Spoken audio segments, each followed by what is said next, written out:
been a couple days since I've touched this game.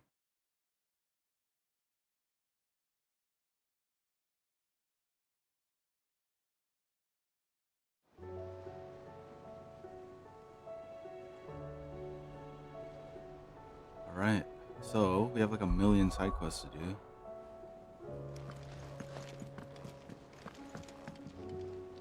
Heard the bad news then, did you? What bad news? About Dravost. Blackthorn's old haunt. With the forge and all that. Well, anyway, the mines just down the road from there are spewing out ether like no one's business. And the village? Safe from the flood for now, but they've got other problems. AKASHIC. Every creature in the area is either turned or on the way to turning, apparently. Zoltan and the others are living on borrowed time. They need help, and quick. Doris sent a few curse breakers to keep an eye on things, but there's only so much a couple of scouts can do. Except get eaten. If something ain't done soon, the old place will be overrun. Alright, I get it.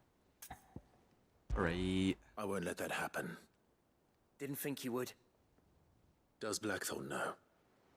I thought it might be better if he didn't. He'd only do something stupid. You reckon we should tell him? No. It's better this way. Yeah, well... I can't stand about knowing what's happening out there, so I'm off. I'll see you in Dravost. Dravost.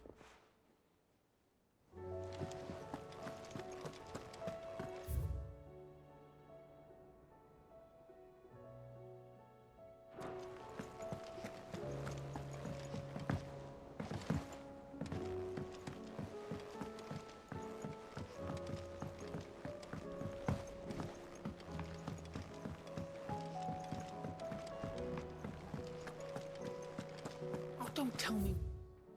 We've run out of peppies. Awfully thin these days.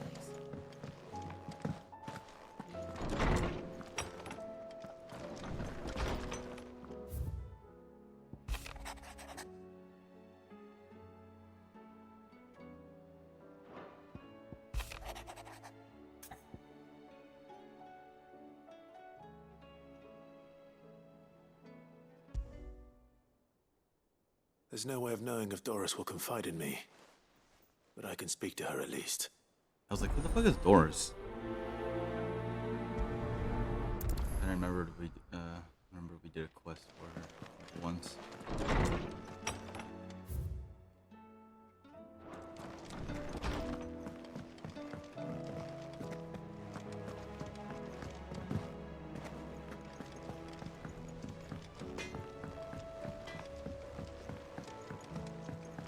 Have you tried Molly's lemon tarts? I've never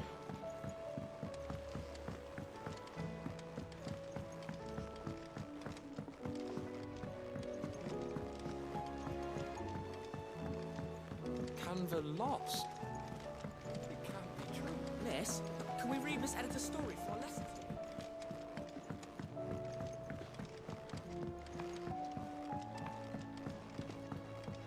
How was she? The Enterprise, I mean. Ah, Sid. Just the man I was hoping to see. Did you have a mo? Don't tell me. You need more bomb ash. Oh no, we still got plenty of that left. I'm working on bringing another one of the Chief's designs to life. This time, it's a new smelter. It's got a reverberatory hood over the top for additional thermal amplification and a system of reciprocal recirculatory regenerators that What? let's just say it gets very blimmin' hot. A heck of a lot hotter than anything Blackthorn's got in his forge, that's for certain.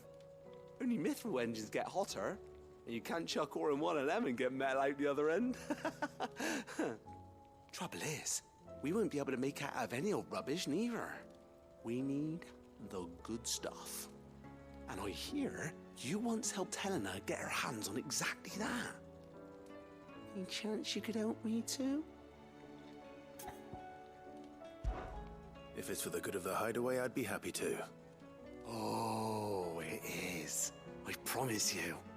So, what exactly is this good stuff you need me to find? We've got a couple of examples here. Spherical echoes, we call them. More fallen materials. So this smelter is similar to the mithril engine in more ways than one. That's right. They're a bit like the thermal helms. Fallen ceramics deal with heat like nothing else, see? And what's more, they're directional, transferring heat from the inside to the outside. But these things, they're all outside. If we line the hub with them, they'll reflect the heat right back into the furnace. We've collected as many as we can, and I know where we can get the rest. Trouble is, they're all watched over by their bigger, uglier cousins. So you want me to visit some ruins, destroy some echoes, and bring back the spheres they're guarding? That's it in a nutshell, yeah. We're only That's 3 it. short, mind. And we know exactly where they are. There's one up Amber Way, in that ruin that they call Lost Plume, and another in the Silent South, over in Dalmekia. Last one is in the ruins of Advent, which is in the Empire. All right then. Wish me luck. It'll do. I'll be...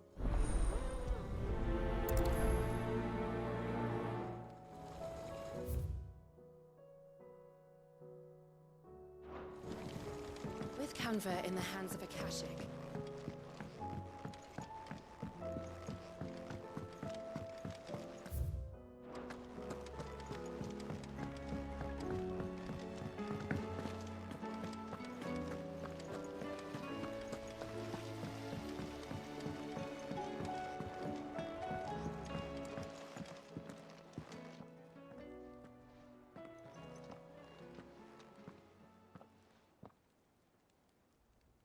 Where are you? Can I help you, Sid? I'm looking for Doris. Is she here? I'm afraid not. She's at Martha's Rest on a job. My job, actually. When she heard what the mission was, she insisted on going herself. Alone. Did she? What was the mission? Following up on some new information. Once they'd settled in, the bearers you helped liberate in the Dragon's Eyrie were keen to talk about their imprisonment. And about their captor. The slaver Cole's team were tracking when they were attacked by the Beastmen. I'll go and find her. She's at Martha's Rest, you say? If she's not moved on already, yes. I hope everything's all right. Why would Doris insist on going alone? Maybe Cole was right to be worried.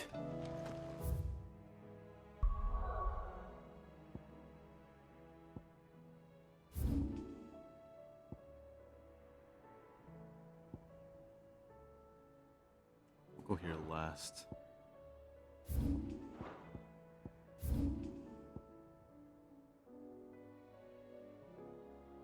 Fuck me.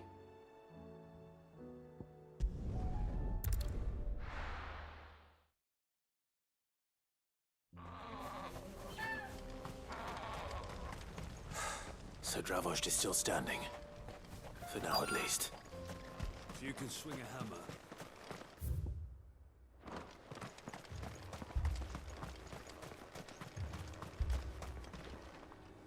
Clive! You're here! And the Akashic? Mostly off to the north still. But I spoke to Doris's scouts and it turns out things are worse than I thought. There's swarms of them out there. Told old Snotty to be ready to seal the north gate. That should buy us some time if we need it. Enough for the villagers to barricade themselves inside their homes at least. Well done. Welcome back, Sid. I'd never have guessed, you know. Not if August hadn't let slip. Who'd have thought that the savior of Dravost would turn out to be the realm's most infamous outlaw? Keen to help us out again? I am. Thought you could sneak off without me, did ya? Blackthorn. Oh, what are you doing here? One of the scouts couldn't keep his voice down. Unlike my best mate who didn't think I deserved to know. So then, how long's it been? Long enough for us two to turn into a pair of old codgers, I see. That your idea of an apology? Prick. Don't listen to him. You only did what you thought was best. For the village and that. I did, yeah. But that ain't the whole of it. Vulcan, our master, didn't leave the chiefdom to the two of us. He left it to me the best blacksmith in Dravost, barring himself, of course. Bloody stupid tradition, in my opinion. If someone's got talent, you should let them practice their craft, not ask them to settle petty feuds and barter for grain. Our master wasted half his life that way. I wasn't about to let that happen to me. So you wasted half of mine instead. You're what Dravost needed. Under me and my precious ideals, this place wouldn't have lasted a year. So I left to devote myself to the work and spare you lot the consequences. I may be a selfish prick, but I only did what I felt I had to. What you had to do was your duty! Even if it meant we all starved? Enough. This is no time for bickering. You can finish beating each other up once Dravost is safe. Fine. I've said my piece anyway. Yeah, so have I. Sorry, Clive. I shouldn't have stuck my nose in. We're short enough on time as it is. Still, give us a mo, would you?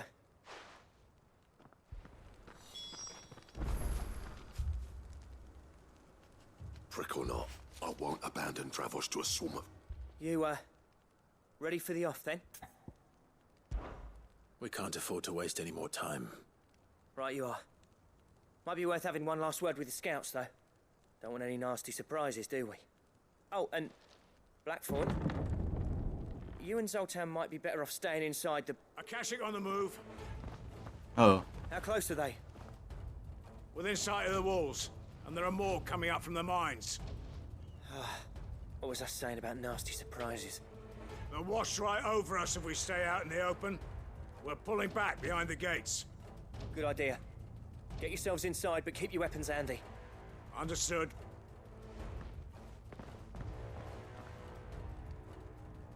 I'm prepared to fight if I have to. Well, let's hope you don't. That's our job. Once the scouts are inside, order your men to barricade the gates. No heroic last stands, you hear me? No fighting at all if you can help it. August's right. I've seen what Akashic beasts can do to armor. The people here are tough and willing, but they ain't equipped to face what's coming. I'm going out there. Start work on the gate as soon as I've left. I'll give you as much time as I can. And if they kill you? You evacuate. But it won't come to that. I promise. You'd better be right. Take good care of Dravost till I get back. Leave it to me. And give those things what for, yeah?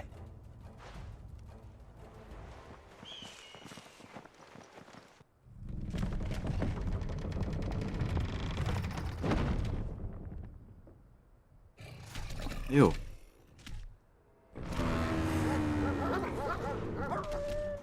All right. Which one of you's first?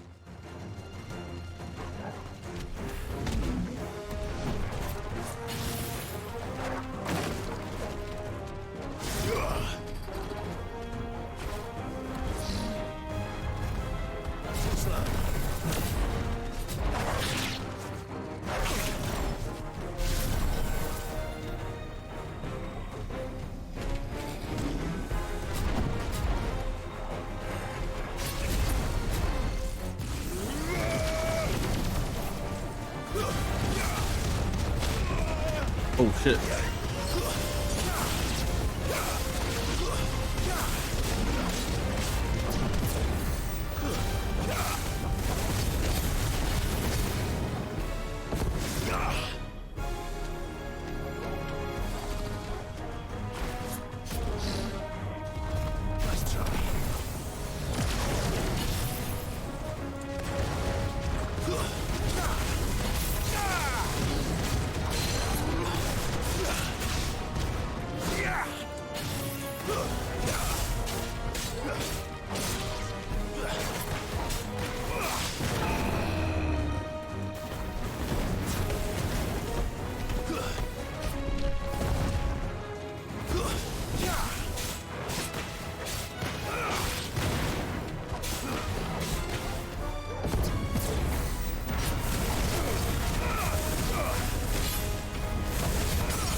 I'm stuck.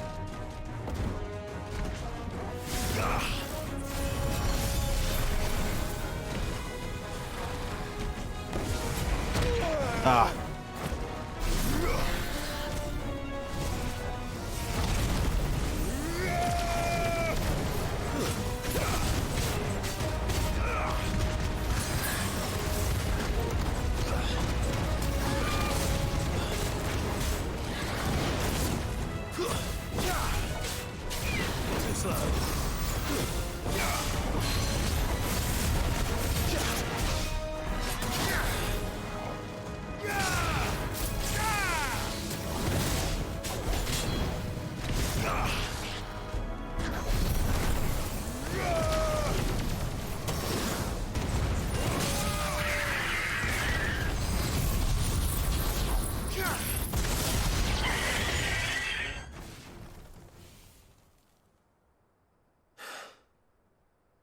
Is that it?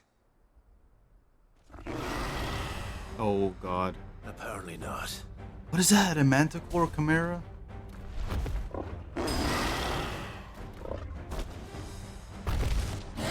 That's not even a Kashin. You're not getting past me. Or a Kashin.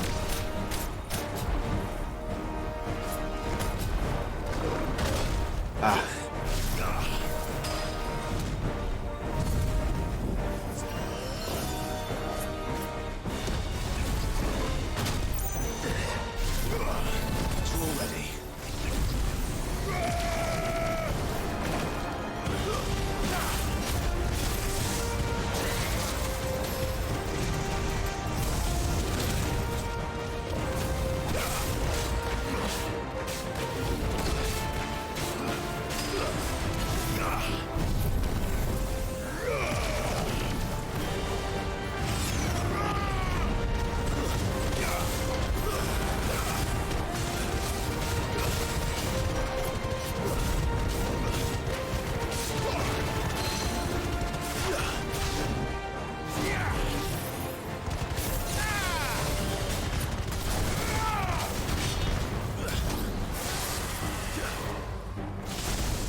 Boom.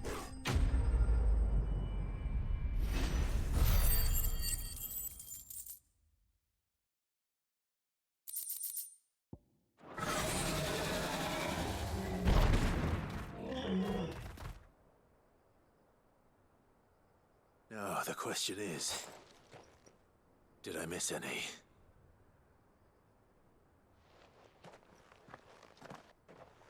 Man alive! You're still in one piece! I slew as many as I could. As many as I could, he says. The old bleeding lot, more like it. Well, almost. Only almost. Yeah, one or two did try to sneak over the wall. But we got the bastards, don't you worry. Good.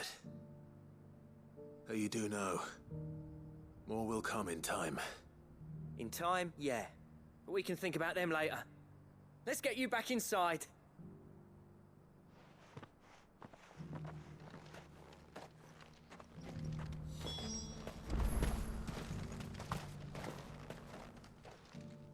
Sid! You're even more fearsome than your reputation. Enough to give those Akashic monsters nightmares. I almost felt sorry for the wretched things.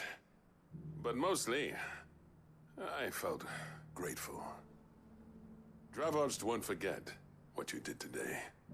I'm afraid I've only delayed the inevitable. There's no getting rid of that ether flood. Meaning that any living thing which stumbles into those mines will end up clawing at your walls again. And that's if the flood don't spread. If it does, well, I hate to say it, but the village's days are numbered. That may be, but we're staying just the same. With ether floods springing up all over, it's no less safe than anywhere, and more importantly, it's our home. We'll fortify the gates to the north, and I'll see that they're guarded day and night. All right. Then we'll give you a hand shoring up those defenses. As for you, Blackthorn, that's twice you've turned up when Dravos needed you. So, thanks. I shouldn't have stayed away so long. And I shouldn't have left without talking it over with you first. Too bloody right you shouldn't. Though I doubt I'd have listened. I always envied you. How you made everything look so easy when, for me, it was anything but. You leaving gave me the perfect excuse to hate you. And from that day on, I never once stopped to wonder what it would have been like if you'd stayed. But what you said earlier, it was true. You'd have been the death of this place. Finally, something we can agree on. I hope you see the sense of it eventually. You kept this place alive. Alive, perhaps. Wealthy even, but Dravoged isn't what it once was. Our work used to be the pride of Dalmekia. Now, we churn out the same rubbish day after day because it's easy and turns a profit. It's not about the craft anymore. I wouldn't send my sons to war wearing the shit most of our smiths are making. I've kept working, honing my skills, trying to lead by example, but no one sees the point. The average castle apprentice has as much passion for the craft as our current lot. Come back to us, Blackthorn. Remind Dravoged what a true master blacksmith looks like. I'll even man those bellows of yours if it means we can work at the same forge again.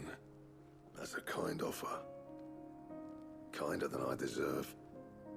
And I wish I could accept, but I'm needed elsewhere. There's people who trust their lives to my steel, and I daren't let them down. Fair enough. But that doesn't mean I couldn't visit from time to time. Let's see if we can't rekindle this town's passion for the craft, shall we? I'd like that.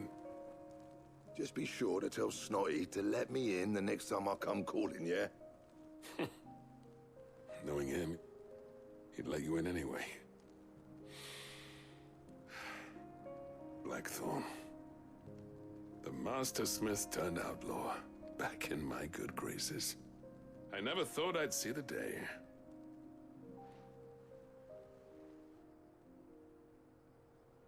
I'd say that went pretty well, wouldn't you? Even better than I'd hoped. Sid, I've got something for you. What is it? It's... Oh. Damn it. I thought it was gonna be a weapon. A token of our lasting gratitude. But I'm of a mind to make you a far grander gift. Designs for a certain sword have been passed down from chief to chief for generations. Now hold on, Zoltan. There's a reason no one's made that blade in centuries. There's not been a craftsman equal to the task. I'll admit your cinders make impressive steel, and I've learned to own an edge Odin will be proud of. But the engravings on that thing are enough to make a jeweler cry. And they're not just for show, either. Have you forgotten what brought you back to Dravozd in the first place? A certain ring? I knew I'd never surpass you with the hammer and tongs. So I turned my hand to a different kind of metalwork. Between the two of us, I'd say we're the equal of any master craftsman ever to have graced a forge.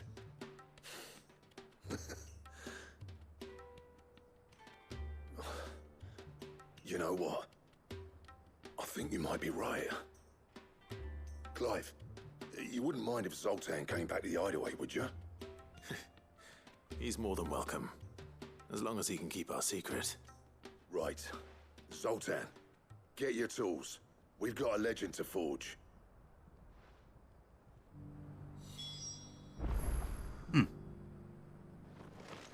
Alright, well, you guys do that.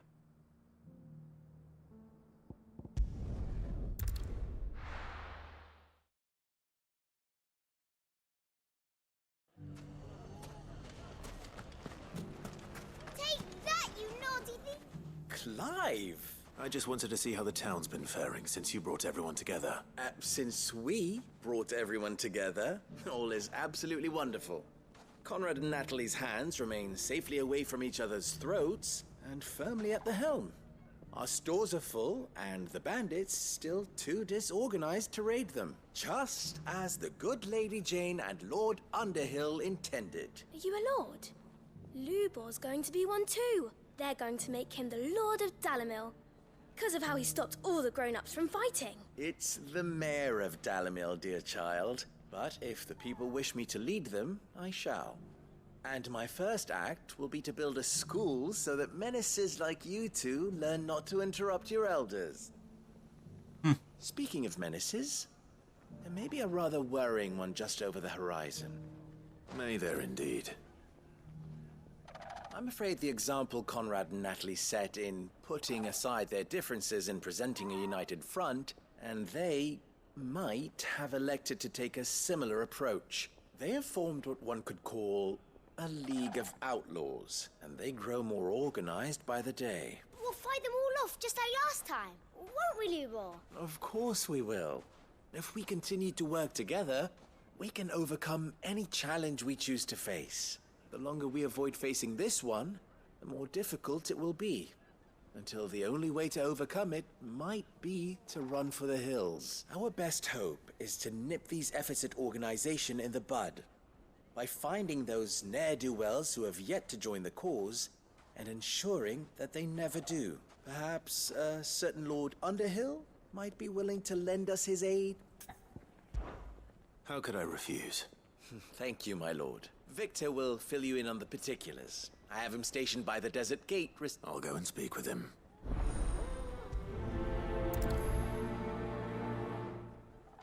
What's the difference between a lord and a mayor? That's easy. One of them swings a sword. A League of Outlaws. Sounds like we have some competition.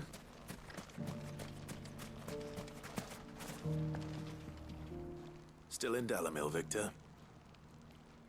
Ah, Sid. I thought you'd have returned to Cosnis by now. I did. Then I came back. I've developed something of a fondness for the place. And having worked so hard to see it saved from one fate, it would seem remiss to abandon it to another. A sentiment Master Lubor certainly isn't shy about exploiting. You're not the only one. What does he want you to do? He asked for my aid in putting down the bandits, and he said that you might be able to help me find them. Then you've come at just the right time. There are more camps in the vicinity than we can safely strike at once, but we must strike together. All right. Which camp shall I take? There's one upriver. Just out there, across the dunes. Leave it with me.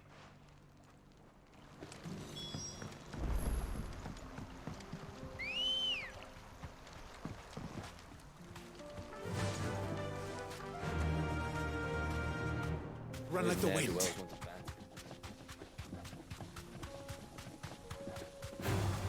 All right.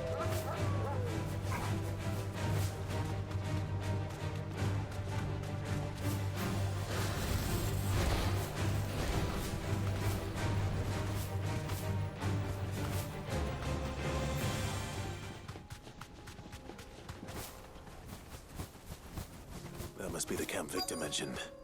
Come on then, Toggle.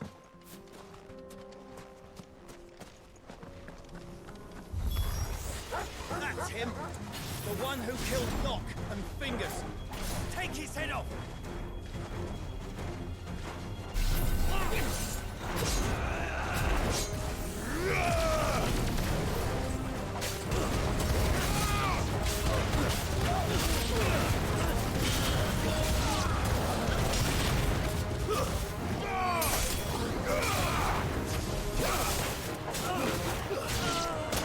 Ow.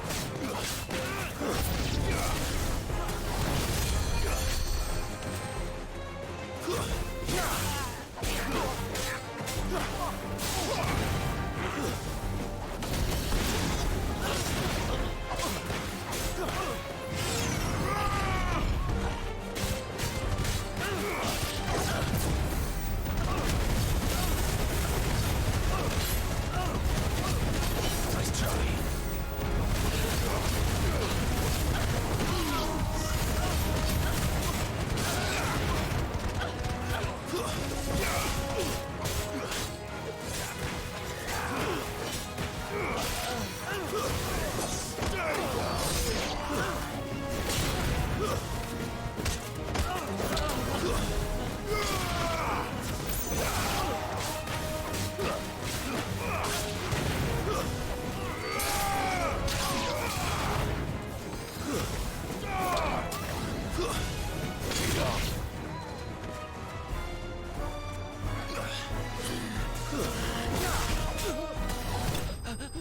Boom.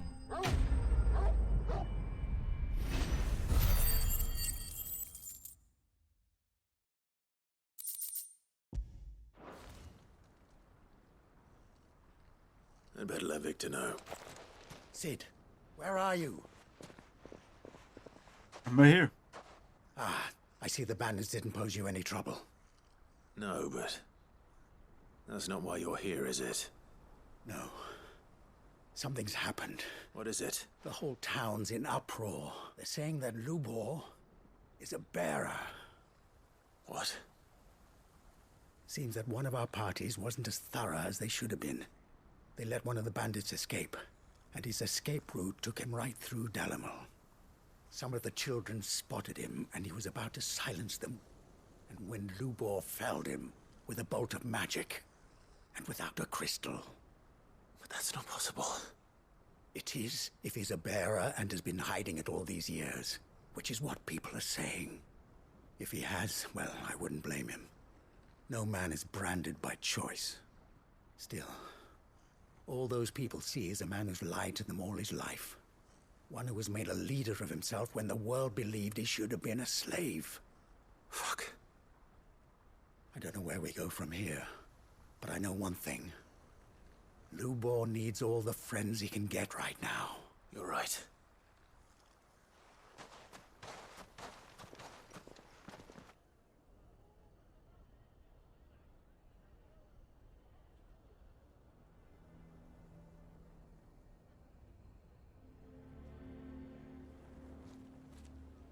And now everyone knows. I made it a habit to keep a crystal close at hand for just such an occasion. And when that occasion arose, I forgot to reach for it. Well, it was bound to come out sooner or later. We're sorry, Lubor. We tried to keep running. But we just couldn't anymore. There's nothing to be sorry for. I rather enjoyed playing the hero for once. All that matters to me is that you two are safe. Look at him talking to his betters like it's nothing. All lies, I'll wager. Just like the ones he fed us all these years. Once people make up their minds, it's hard to change them. We need to do something, and quickly. Convince the people not to let their prejudices blind them. Convince them that nothing has changed. That their enemy lies outside these walls, not within them. You're right. We should speak to everyone. I'm glad you agree. I'm a Dalmec born and bred. They listen to me. You head to the tavern. Make Conrad and Natalie remember who Lubor really is. They know that Lubor and I are friends. I might not make for the most impartial of interlocutors. Lord Underhill of Randalar's League of Merchants, however, is a trusted and impartial mediator of note. I'll do what I can.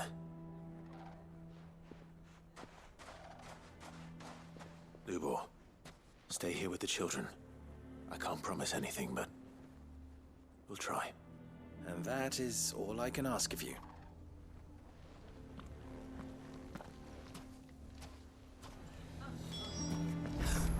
Why are you taking the bearers' side? Why do they always have to make such a fuss outside? He knew all along that he was playing us for... Forgive me for disturbing you, but could I have a moment of your time? I've seen your face before. As have I. Lord Underhill, wasn't it? Of the League of Merchants. That's right. I wanted to speak to you about Lubor. The rumors that he's a bearer. All true, I'm afraid. He'll never be mayor now. Not if I have anything to do with it. But what of his wares? Bearer or no, his steel is highly valued throughout the Republic. In this, at least, he's done the town a service. Might that not earn him a little leniency? Leniency? He pretended to be one of us when he was laughing behind our backs all the while. I'm sorry, my lord, but he lied to us. He lied to you. He cannot be trusted. So what do you propose? Will you drive him from his home? Close his forge? Perhaps. That is a question for the people of Dalimil. And they will thank you not to get involved.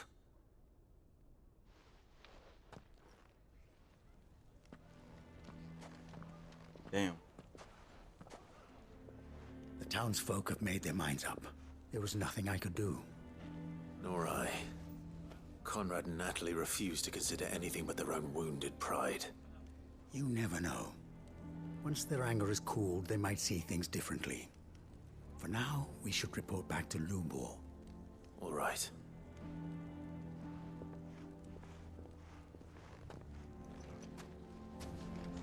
Why the hell would Victor take the bearer's side? For a share in... I assume the situation is hopeless? There's still hope. But...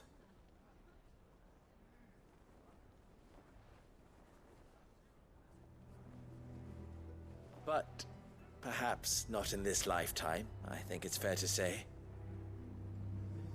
You mustn't think like that, Lubor. Give them time. They'll come around. We'll talk some sense into them in the end, you'll see. No, you won't. And your efforts would be better spent elsewhere.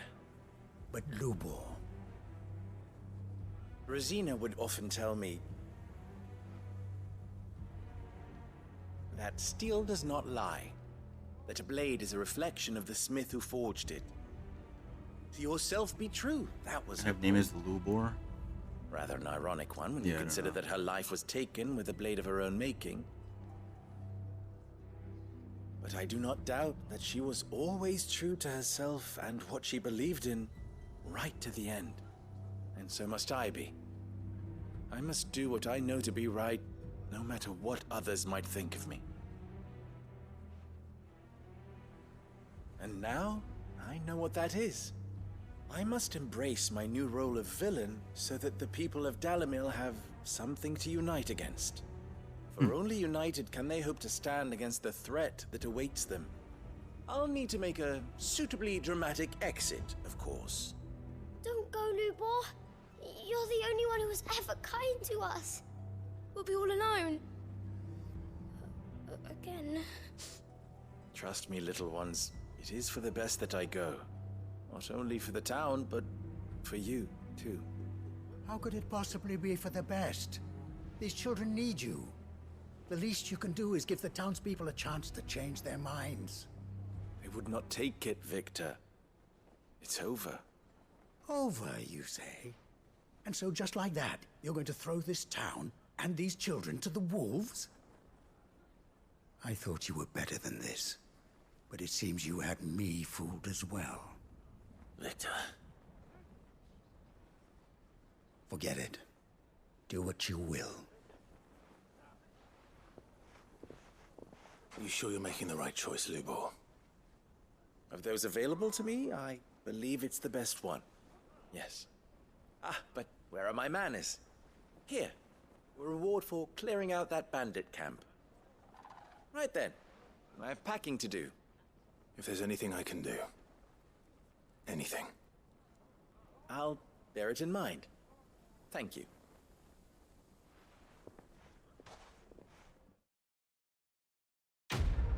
Damn, that's it.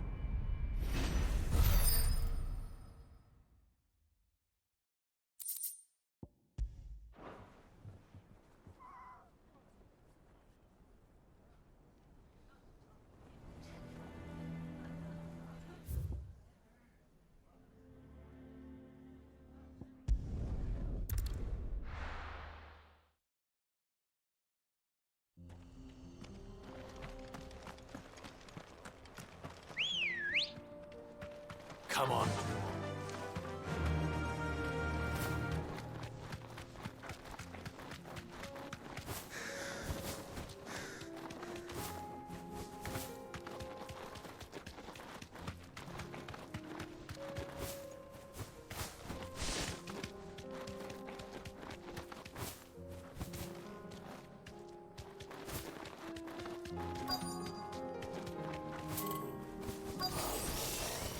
I'll need to deal with these ones first.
To find this spherical echo.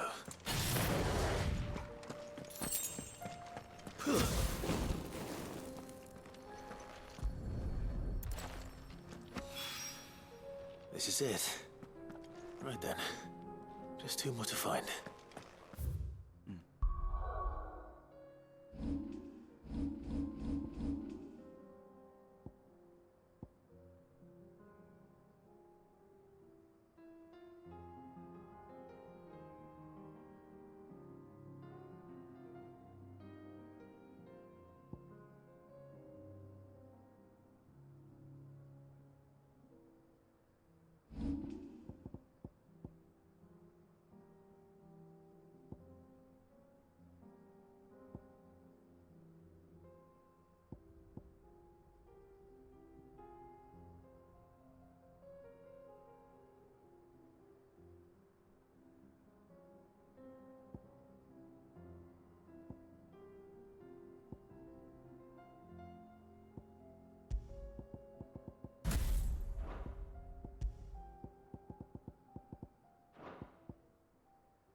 Are you buying or selling?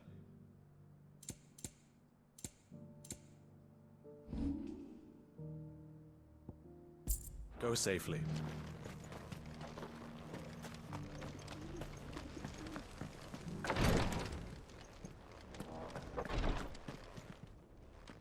Lord Rosfield, is there You aught again. the Undying might assist you with this day? Perhaps. My brother said that your order was helping him with his quest to uncover Ultima's origins. Have you learned anything of note since last we spoke? Little unless, I regret to report. I see. Be assured, however, that we will not rest until the truth is known. Even now, our archaeologians scour ruins in every corner of the realm for traces of Ultima's touch. Fallen ruins, I take it. Dating back as far as Phoenix Gate. Indeed. Ultima's thralls are oft sighted among the remnants of the fallen civilization, as if protecting the secrets concealed within. Secrets we'd see unearthed. Should our methods be of interest, my lord, mayhap it would please you to observe some of our number at work. Would that be possible? Of course. A survey is being conducted not far from here. Perchance you are familiar with Kretov, a small hamlet built around a fallen airship. I was due to visit my colleagues there to collect their preliminary findings, but if you would consent to do so in my stead, I'm sure that they would be honored to relate any discoveries they have made to you directly. All right. I'll go and meet with them. They will be most gratified, I am sure. Might I suggest you take the road through Titan's Wake? It will lead you straight to the village after but a short walk. Thank you. I will. I wish you a safe journey, my lord. May the Firebird's flames burn ever in your heart.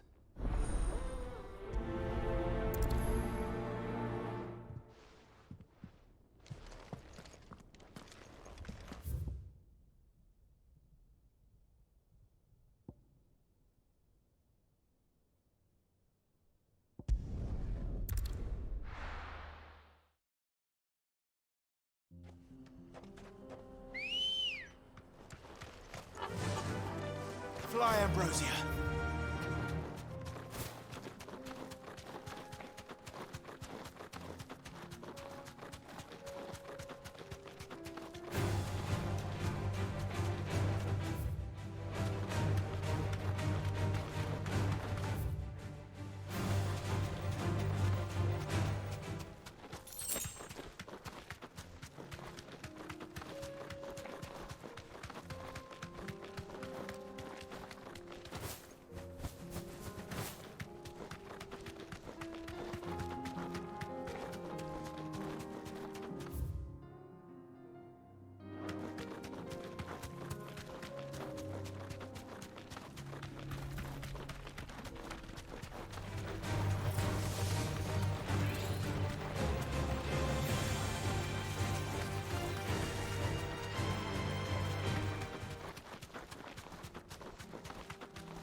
Thanks, girl.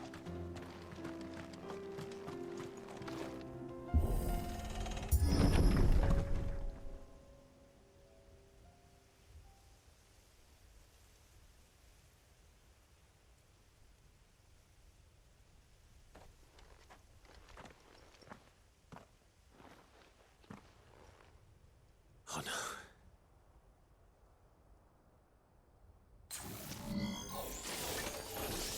You'll pay for this. There may still be survivors.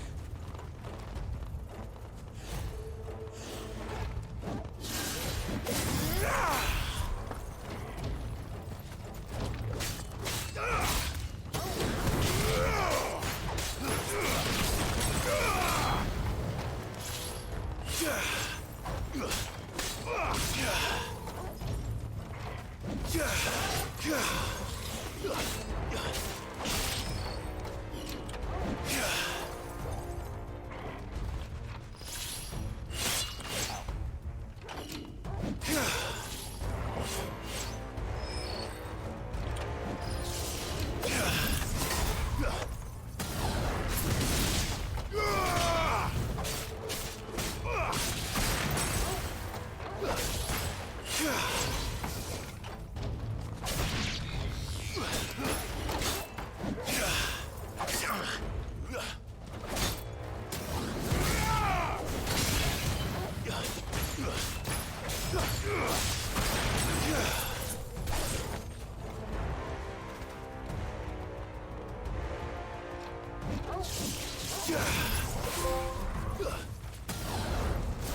say it's their leader.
This thing is kind of broken.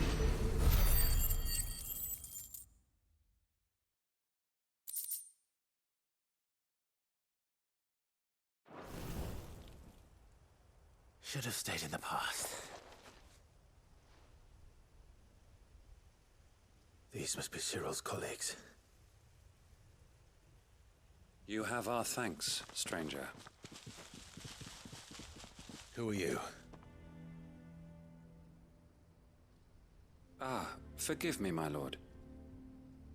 I did not recognize you. You are Lord Rosfield, are you not? We are archaeologians, tasked with surveying this site. When the echoes appeared, our brothers here occupied their attentions.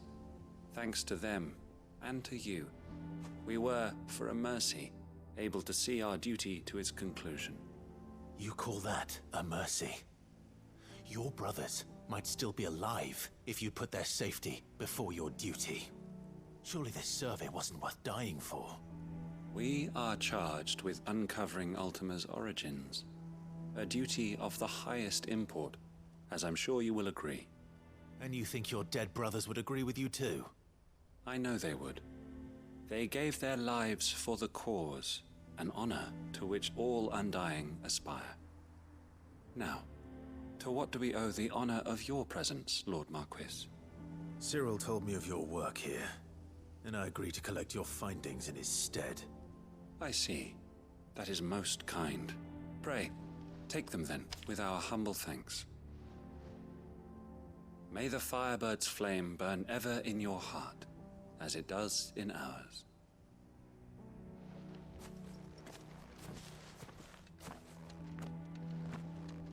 It's one thing to lay down your life for another, but for a survey... I suppose I'd better get this back to Cyril.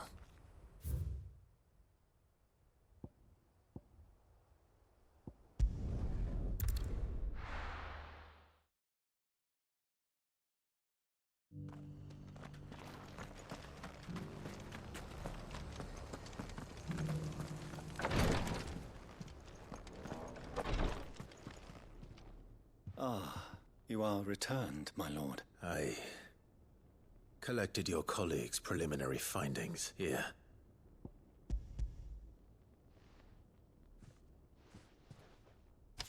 My thanks.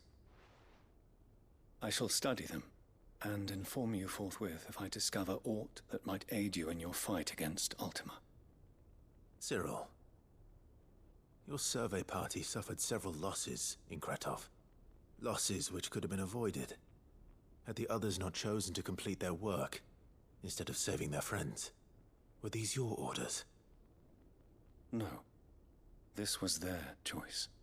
Every Undying devotes his life to the service of the Phoenix. It is our sole duty, and should we die in discharging it, so be it. Even when death is avoidable. My lord, I fear that this is not a point over which it would be fruitful to argue. The Undying have served the Phoenix for countless generations, and your opinion of our methods, however earnest, is not like to change them. We live to serve the Phoenix. Our very order exists for that purpose, and that purpose alone. Cyril, I know that you and your brethren answer only to Joshua, but allow me to offer you a word of advice. It does not further the cause of the Phoenix to have his loyal followers surrender their lives without good reason.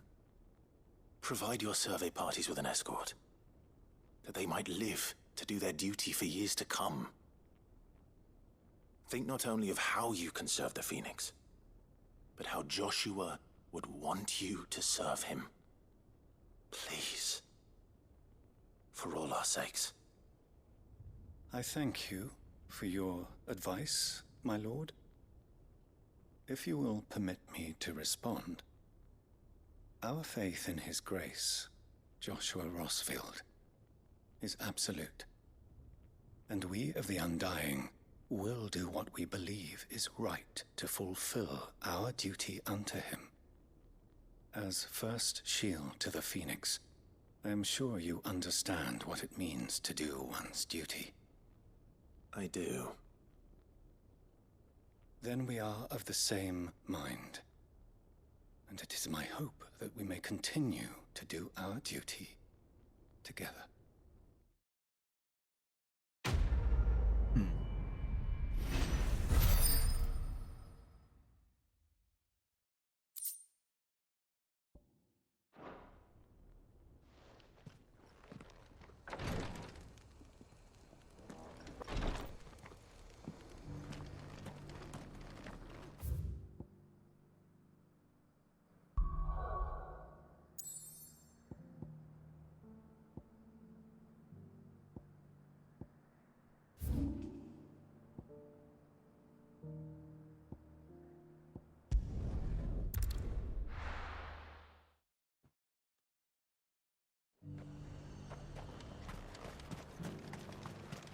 I got peppers to numb your tongue up.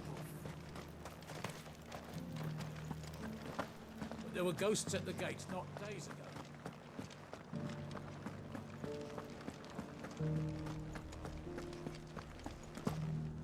Those things I said before about not being able to fight. You didn't mean them. I know. That's not the man you are. The man I love.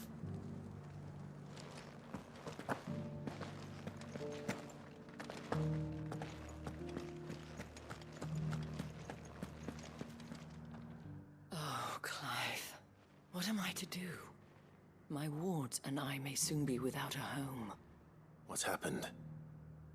The High Cardinal has descended from his lofty throne and taken up residence here in Northreach. The High Cardinal? Leader of the Council of Elders, second only to his Radiance at the head of the Imperial government. Not that any of those things still exist. Now he goes by his noble title, the Duke of Oriflamme. And what does he want with Northreach? He wants to transform it into a military stronghold, a foundation upon which to build a new Sambrek. He's already secured the support of the various army remnants, with promises that they shall be afforded the respect they deserve in his empire. One built on the confiscated property of the people. He would rob the populace to pay for it.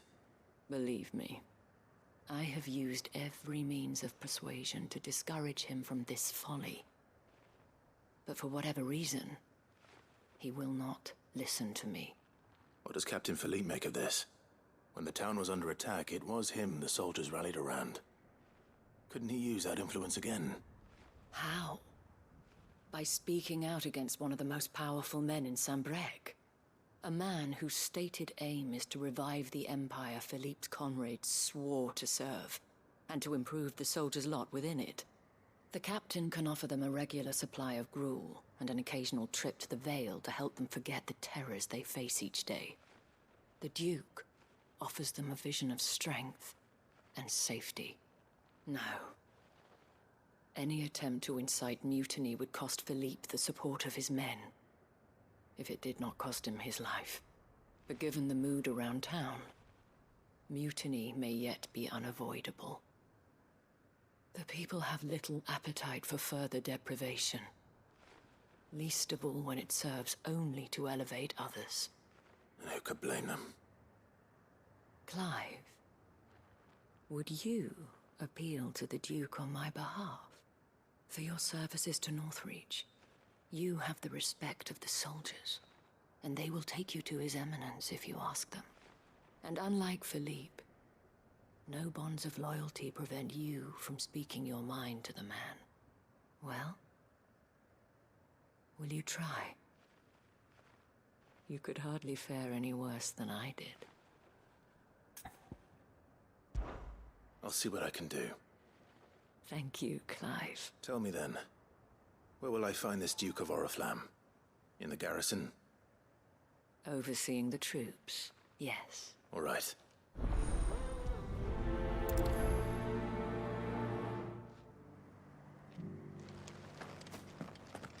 I may have met this Duke before, at the Remembrance Ceremony. Let's hope I didn't make a strong impression.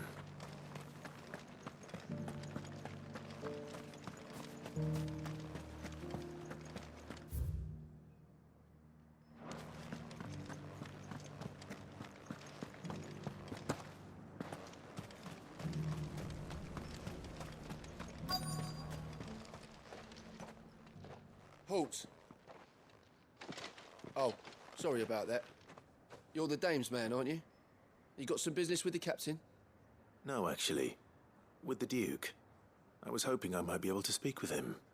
We're under orders not to let any civilians pass. But you should be all right. His Eminence has heard all about you and your heroics. Wait here. I'll go and ask.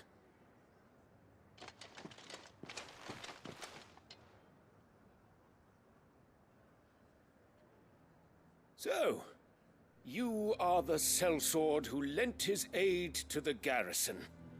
The Empire owes you a debt, and I shall see it repaid. But tell me, is it wealth that you seek, or favor? Neither, Your Eminence. I thought only to inquire about your plan to turn Northreach into a stronghold. Ah, I see. You are worried the expanded garrison will render your services redundant. Yet you needn't be. A proud fighting man like yourself shall always have a place here. Pride of place, in fact. For too long has the contribution of the noble soldier been under-reckoned. But no more. For it is they who shall see the Holy Empire rebuilt, beginning right here in Northreach. Why here, Your Eminence? The town has been fortunate enough to escape largely unscathed from the recent troubles. Her defenses are sound, and her garrison well prepared.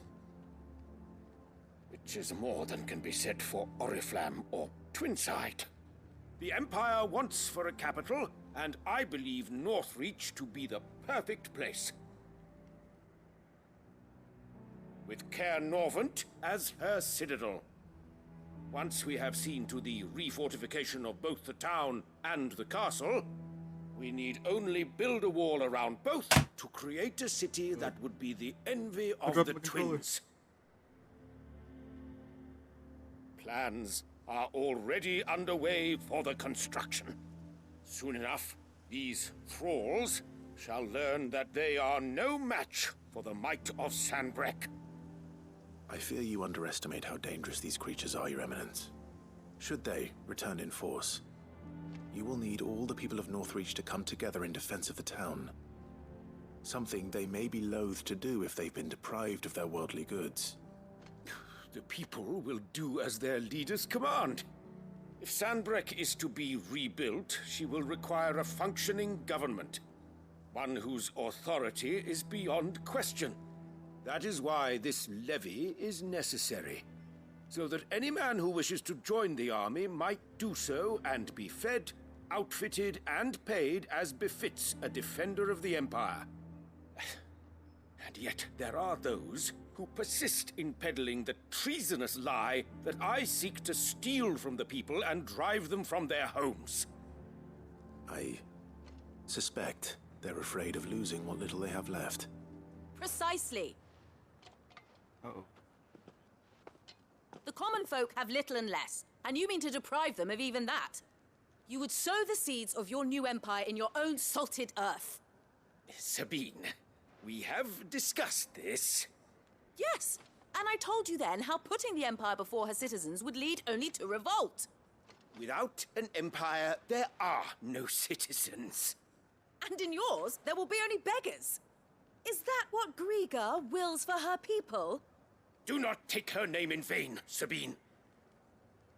I'll come back later.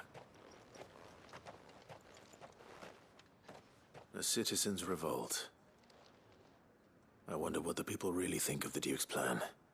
It wouldn't hurt to ask them, I suppose. Let's begin with those on the other side of the wall. Oh. As long as you remain, the veil will see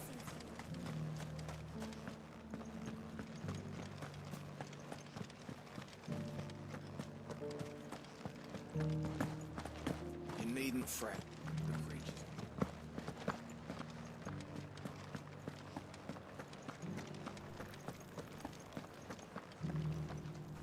All right there. What is it you're after, sir? Just your opinion, actually. I wondered what you thought of the Duke of Oriflamme. Oh, him. Not much. None of us traders do. It's thanks to nobles like him that we had to set up shop this side of the wall in the first place. Couldn't have the rabble getting any closer to the holy capital, could they? And now he's trying to drive us out completely, threatening to take everything we got from us if we don't clear off.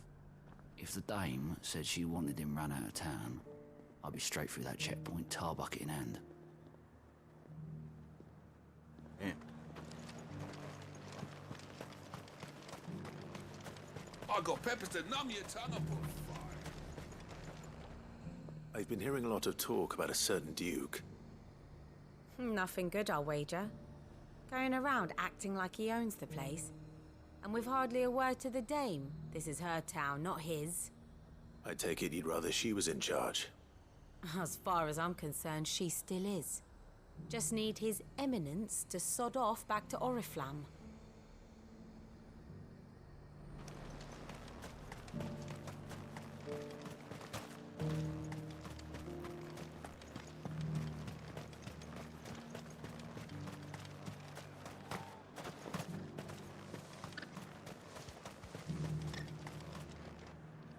A question, if you don't mind.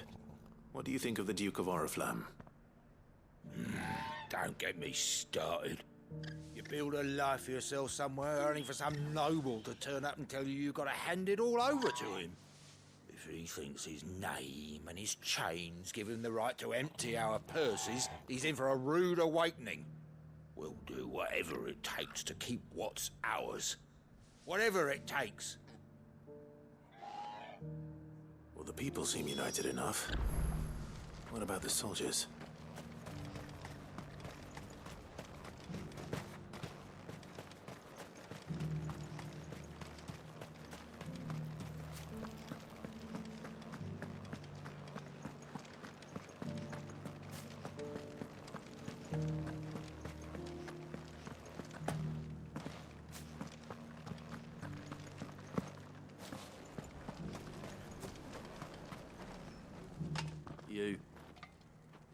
You're the one who was talking to His Eminence. On the dame's behalf, yes.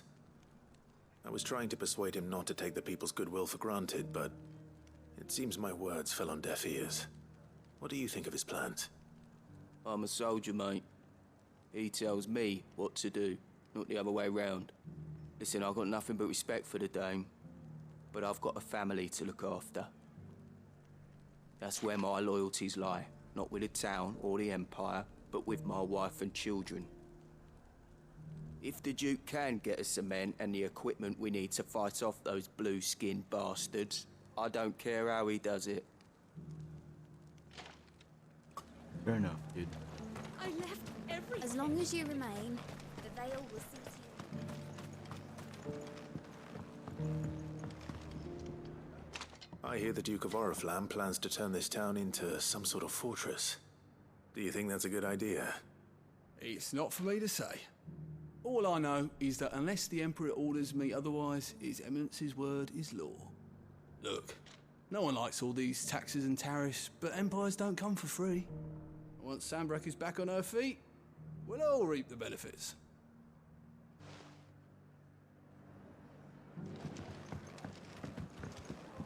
Sabine, you are embarrassing.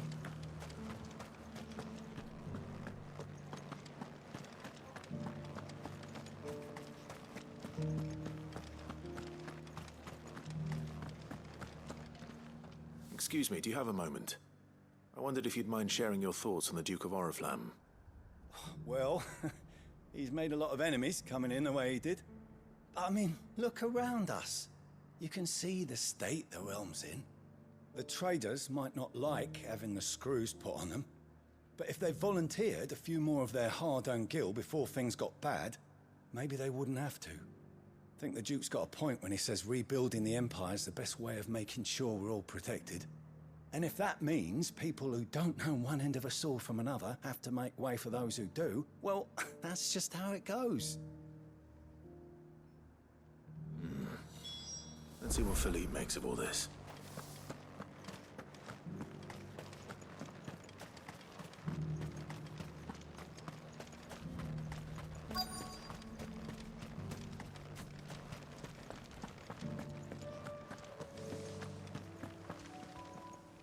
Captain, do you have a moment?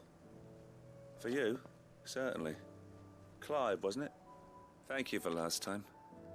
How can I help you? I wanted to ask you about the Duke of Oriflamme. Do you intend to go along with his plan? But to tell you the truth, I'm in two minds. It's my sworn duty as a captain of the Imperial Army to obey his orders. But I can't say I agree with him. Philippe, I remember you saying that you became a soldier to protect the people you loved. The Dame included. That's right, I did. Well, she doesn't agree with the Duke's orders either. She thinks they could tear Northreach apart.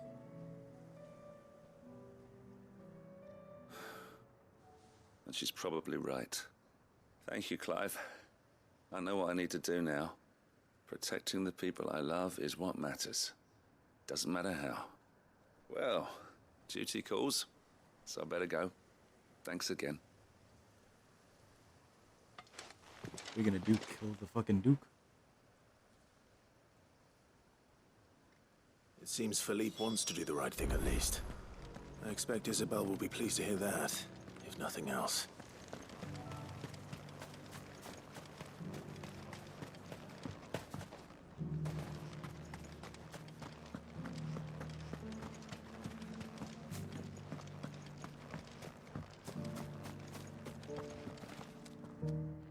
Clive, how did you fare? Were you able to speak with the Duke? I was, but...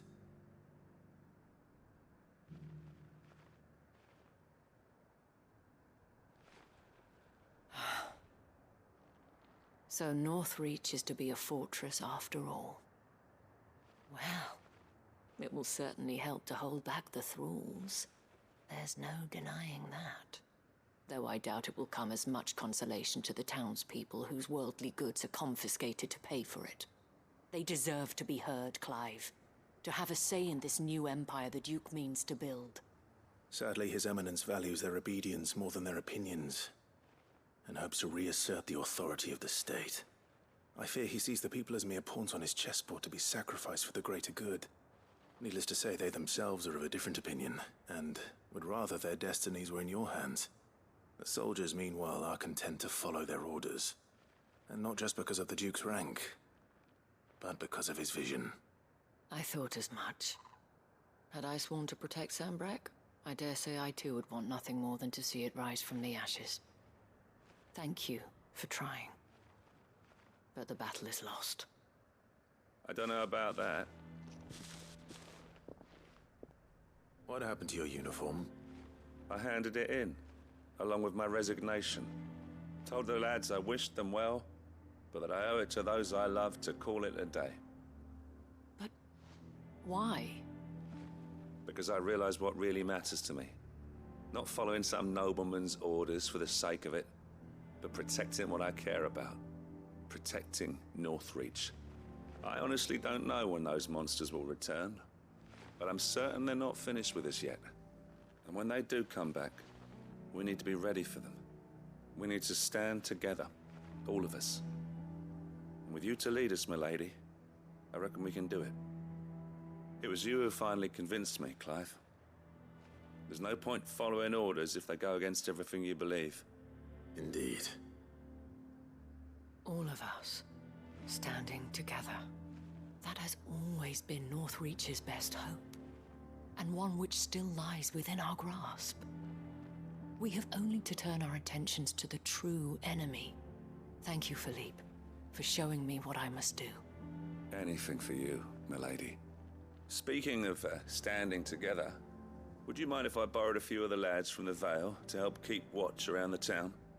I fear His Eminence has loftier tasks in mind for the guard. Not at all. Be my guest. Wouldn't be the first time.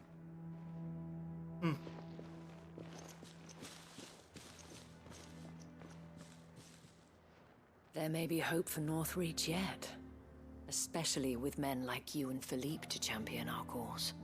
I, for my part, shall continue to work upon the Duke, in the stubborn belief that I might still tempt him into joining hands. But I suspect I shall have to call upon your aid again. Until then, Clive. Until then.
Wrong way.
I'm getting jumped.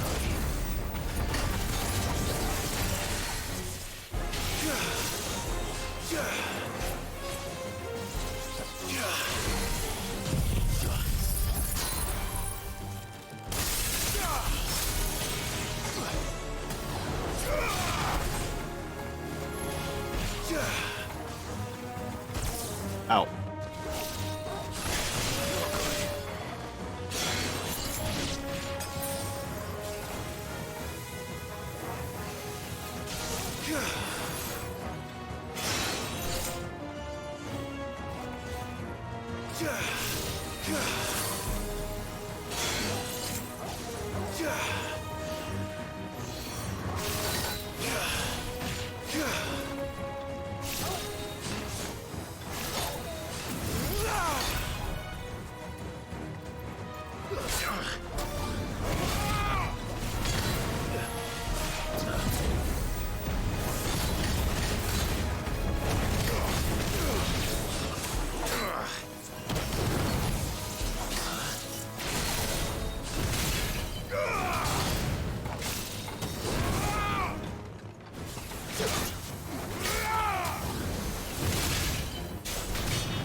Two down, one to go.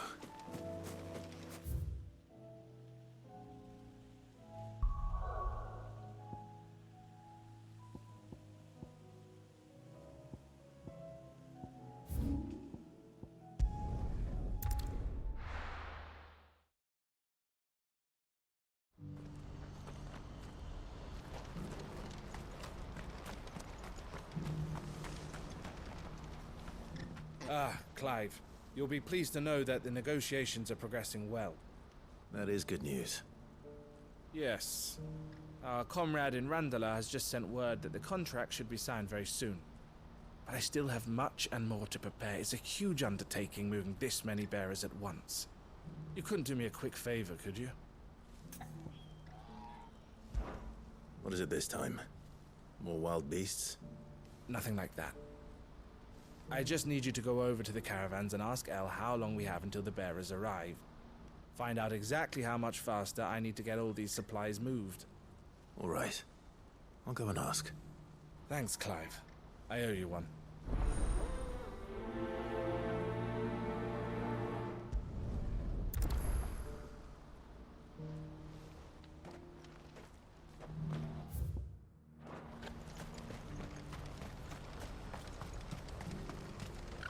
Well met.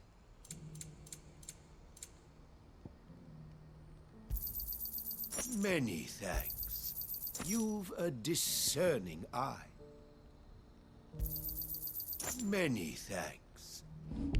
Farewell.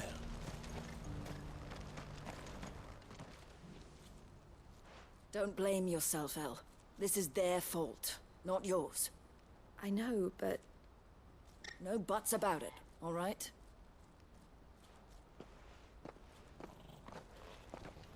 Is something wrong?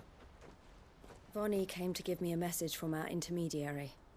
The talks with the Republican army have fallen through. I've reached an agreement with the Silver Peak Consortium instead.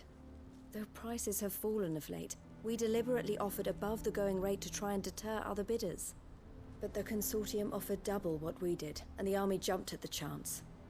And you had no opportunity to make a counteroffer? None at all. And we were so close. El? What's happened? I saw Vonnie leaving. She didn't look happy. And with good reason.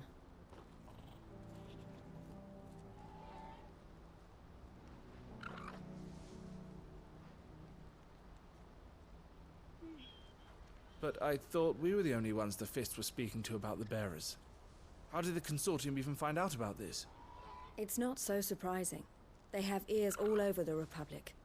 This isn't over. The Consortium will have to sell these bearers eventually, and at the price they paid, buyers will be few and far between. I'm going to Randalar myself. Alone? You sure that's wise? Are you offering to be my bodyguard? How kind. Meet me at the checkpoint near the capital gates. I'll send an owl ahead and request a meeting. You go to Cashlock, Theo, and get everything ready. We've waited far too long as it is.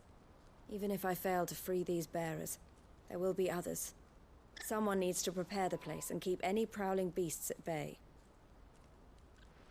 Oh, and that's me, is it?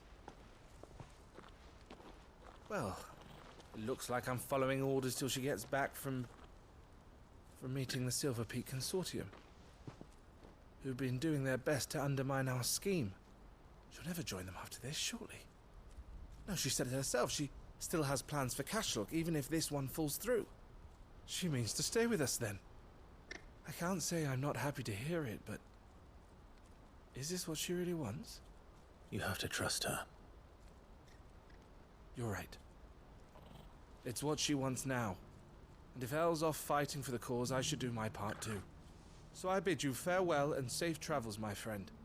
I'll gather my men and leave for Cashlock. We'll make sure the place is well stocked and defended. You go to Randalar and see if you can stop my sister biting the Consortium's heads off. If she won't consider her prospects, someone has to. I'll do my best.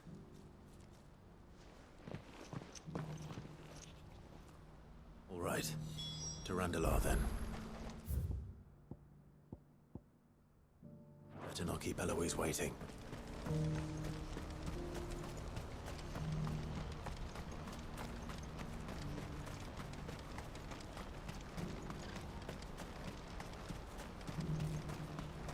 What I wouldn't give for a hot meal. Looks like this is the end of the road. When are they gonna let us through?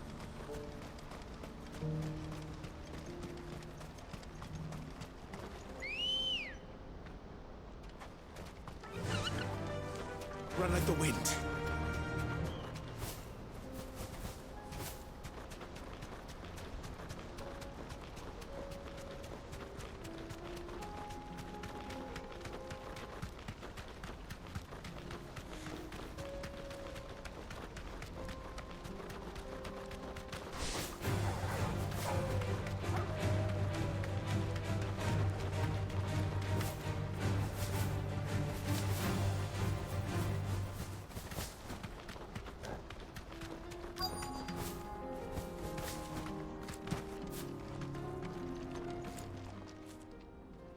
I hope I didn't keep you waiting. Did you arrange to speak with the Consortium? Here they are now. You wish to consult with me? I did. It's about the bearers you recently purchased from the Fist. We had all but finished making arrangements to buy them ourselves, and then you stepped into the fray. You misunderstand. The Consortium had an interest in purchasing them from the very first. It was only our regard for you that kept us from bidding. But your hesitancy in accepting our offer to you suggested that the regard was not mutual. And so we resumed our business. I did not hesitate. I am simply not inclined to make such decisions without first giving them due consideration. But what is done is done. Come then. How much do you want for them? Alas, you are too late yet again.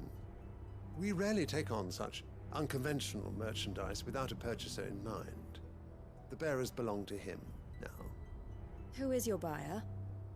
A trader from across the water. A most demanding fellow, if it's any consolation.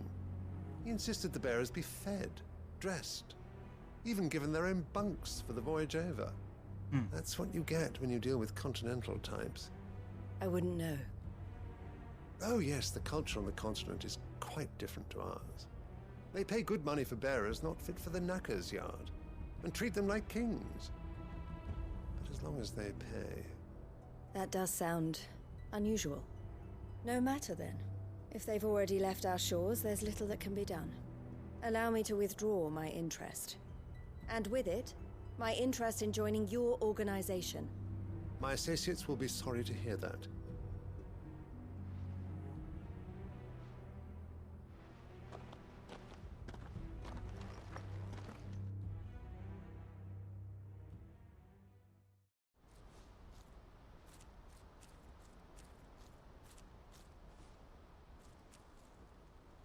I'm sorry you weren't able to save them.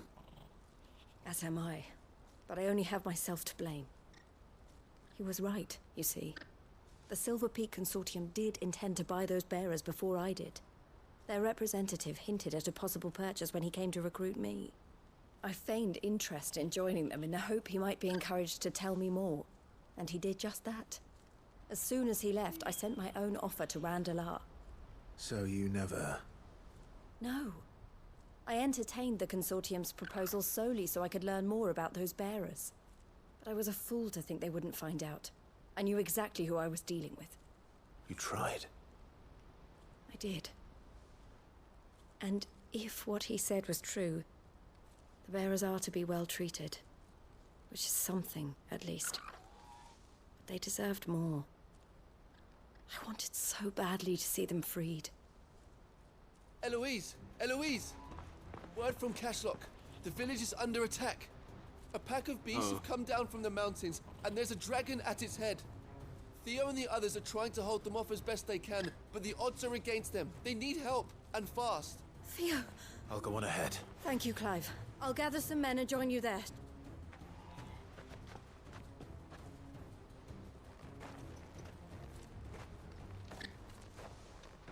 Hold on, Theo.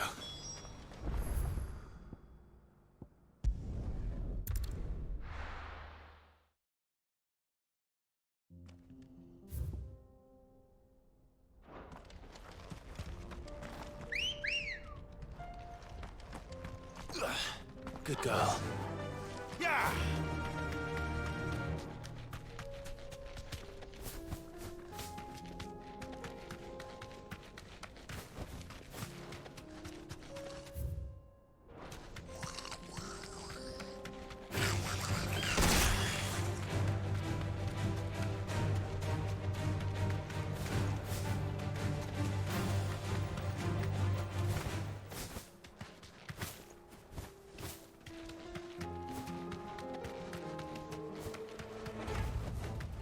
That'll do, girl.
Where's Theodore? Upriver! He led the dragon that way to keep it from the village, but the whole area's flooded with ether. We just have to pray he makes it out in one piece. I can do better than that. Torgal, with me.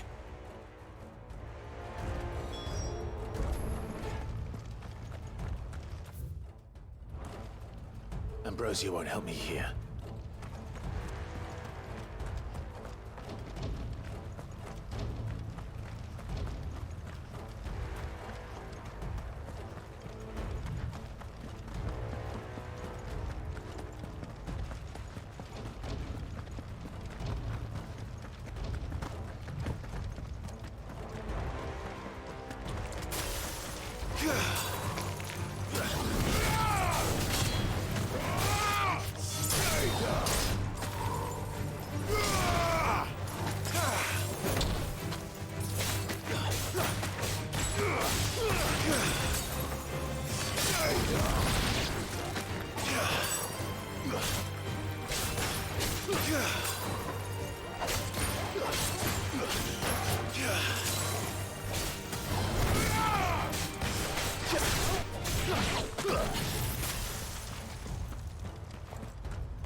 Theo's dead.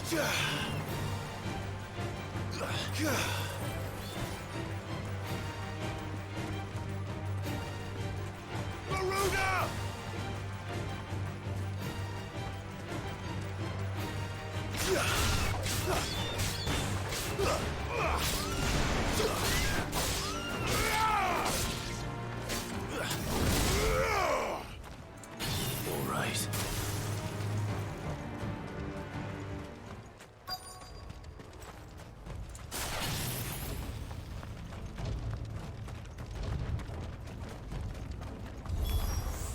Damn it. Breathe is too thick. These creatures have already turned.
I can't waste any more time. I need to find Theodore before that dragon does.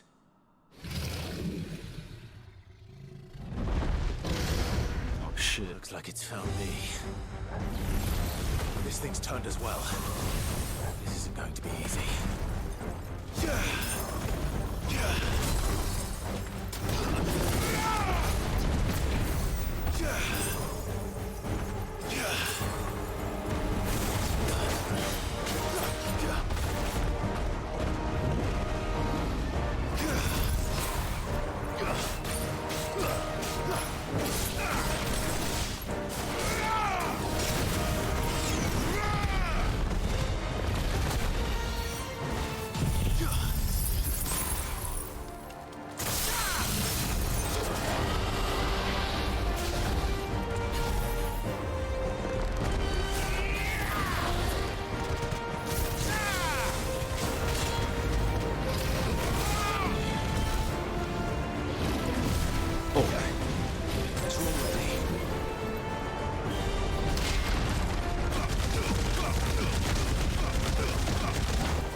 can't see.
Theodore, you had me worried for...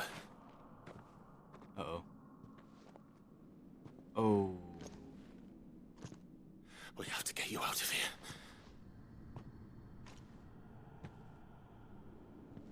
I think it might be a little too late for that.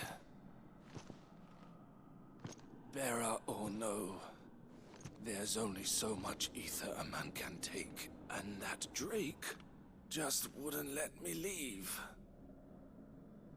You have my thanks, Sid, for finishing what I could not.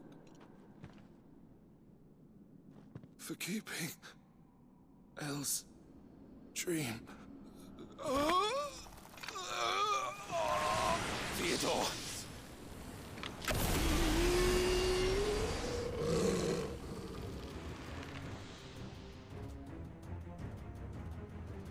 Oh, buddy.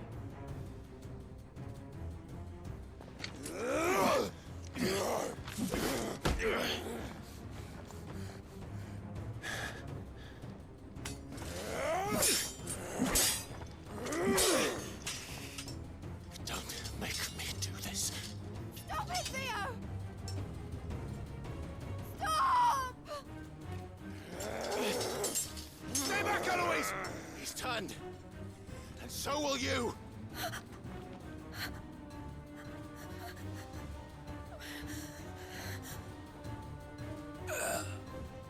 Elle. Theodore.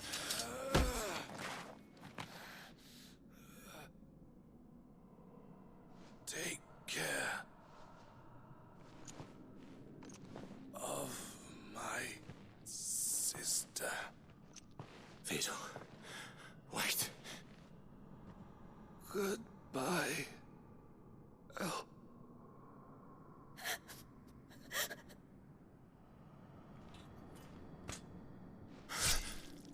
Jesus.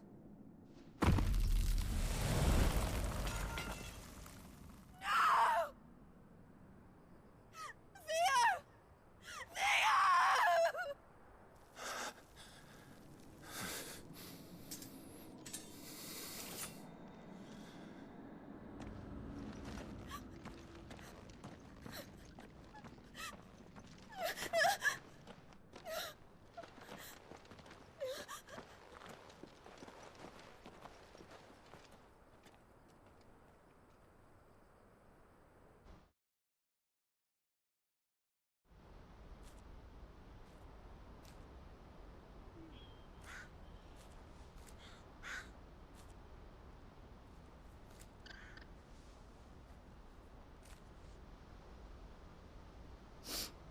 Thank you, Clive.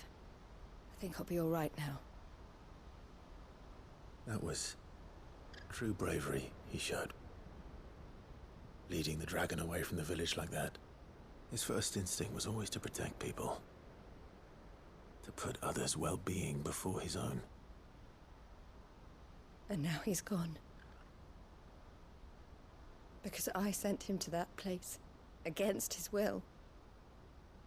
It wasn't against his will. He was ready to do whatever it took to show you he could stand on his own. So that you would finally be free to live your own life. To live my own life? He never could come to terms with the choice I made. What exactly happened? You once told me Theo was the first bearer you ever helped.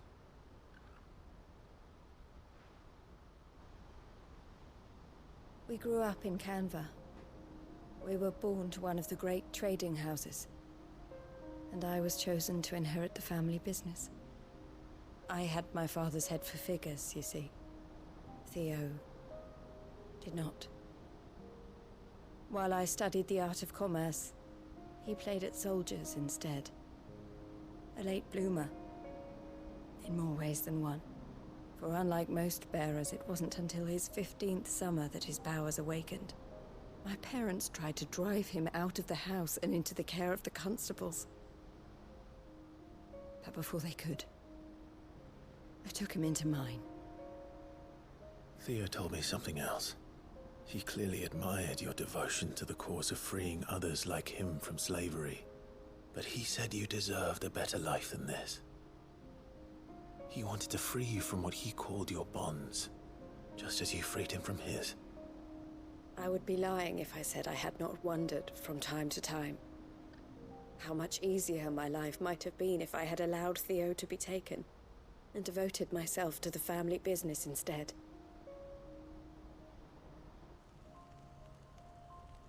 But I have never regretted the decision I made.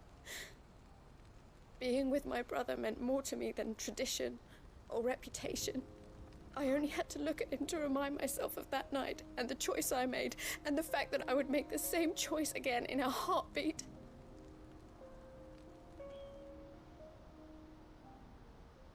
He was never a burden. How could he even think that? If anything, I was the one who weighed him down. You weren't, Eloise. He said it himself, that he had always been grateful to you for saving him, and that he wanted to repay you by letting you live the life you were denied. Neither you nor Theo weighed each other down. You loved one another. You did whatever was necessary to continue living your lives together, and you always would have. You're right. All I ever wanted, all I ever did, it was so we could be together. Oh, Theo, why did you have to...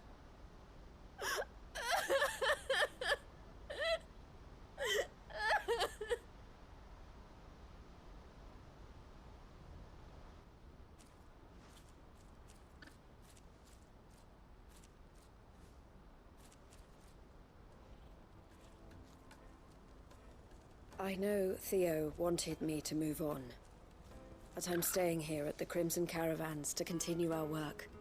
We can make a difference here. We can help people, save them. I need nothing more from life than that. So I'll carry on doing what we do, ensuring that goods, people, bearers get where they need to be, bringing smiles to people's faces just like we always have, and to Theo's. Wherever he is. This is the life I have chosen. The life I will always choose. I've made a choice of my own, to continue helping you however I can, whenever you need it. Thank you, Clive. Let's go on together then. For Theodore. What are the blessing side mission?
run like the wind.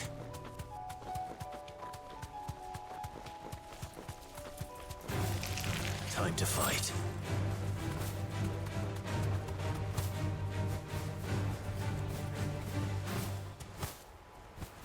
Damn it. The whole village has turned. Back to the stables, go.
That's all of them.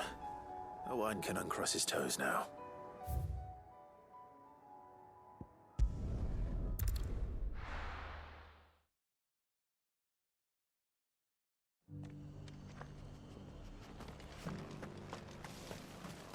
Doris should be somewhere nearby.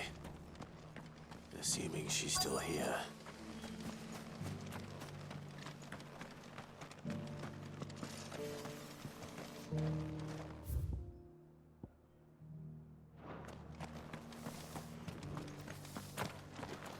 It doesn't still hurt, does it? It's been a pleasure. Doris. Just like old times. I'll give your offer some thought, my lady. How goes the investigation? Sid, what brings you to Martha's Rest? You. I heard you were out here on your own, tracking our slaver. I trust you're being careful. Of course. And it had to be me. The bearers from the Dragon's Eyrie confirmed a long-held suspicion of mine that the slaver we've been tracking is an old acquaintance. She's no fool. If we'd come in force, she would have spotted us straight away, and then vanished without a trace. That was her just now, wasn't it? So, was it a fruitful reunion? I'd say so. She tried to recruit me. Seems her time in Rosaria is coming to an end. She's abducted bearers from across the region and is looking to smuggle them back into Sambrek. After her brush with those beastmen on the road to Northreach, she hired herself an Imperial escort, which she wants me to join. She's dangerous, Sid, but I think I can stop her. Then I'm going with you. I'll take care of the escort. You can see the bearers to safety. Where are they? The Baum Archers, soon to break camp. You go on ahead. I'll follow once I've sent word back to the hideaway.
Good. They haven't broken camp yet. How did Doris come to know a slaver, I wonder?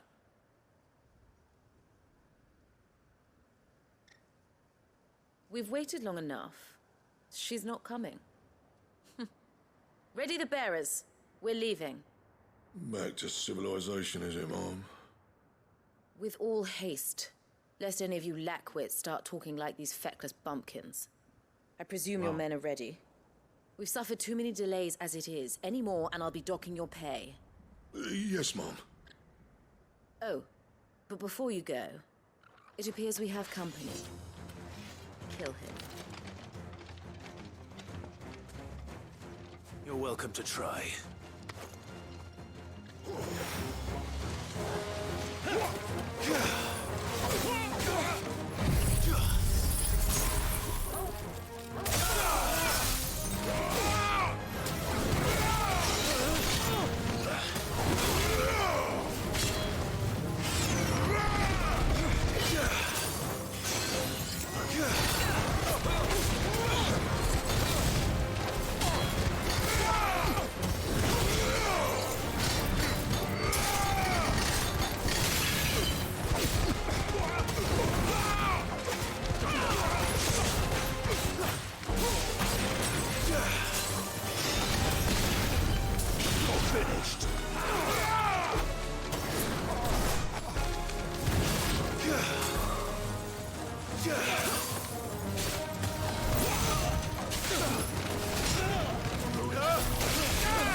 Bonk.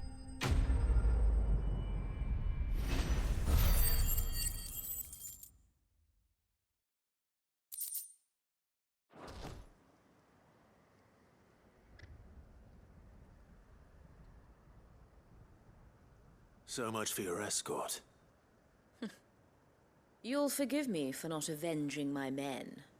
I'm not the swordswoman I used to be. I surrender. Do with me as you wish, Sid the Outlaw. Sid! Ah, Doris. I take it you're not here to rescue me from our brooding renegade? You know, I always wondered where you'd vanished to. But casting your lot with this criminal of all people... Better fighting for a cause than killing for coin. I'm sorry, Sid. I should have told you sooner. This woman, my former master, once trained bearer children to be weapons in service of the highest bidder.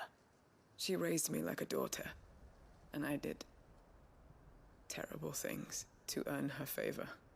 It wasn't all terrible, surely. We had our fun, too. You were always so eager to learn, and had such clever hands. All my other children took either to the blade or to the books. Always either or. But you proved yourself a master of both. That's why I kept you for my own. How about it, my little dagger? Care to swear that blade to me again? I never swore my blade to you, nor will I ever. I fight for a higher cause, to liberate the bearers of this world. Farewell, Master. Thank you for making me the weapon I am. You always were a righteous child. Perhaps that's the reason I loved you so.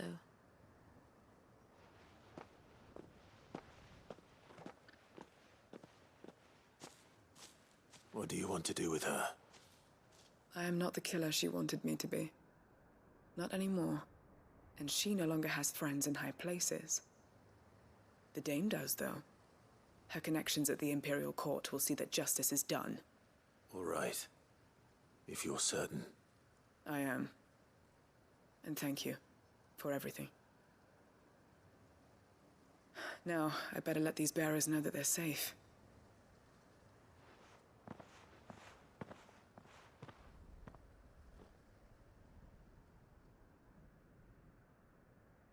And I should head back to the hideaway and put Cole's mind at ease.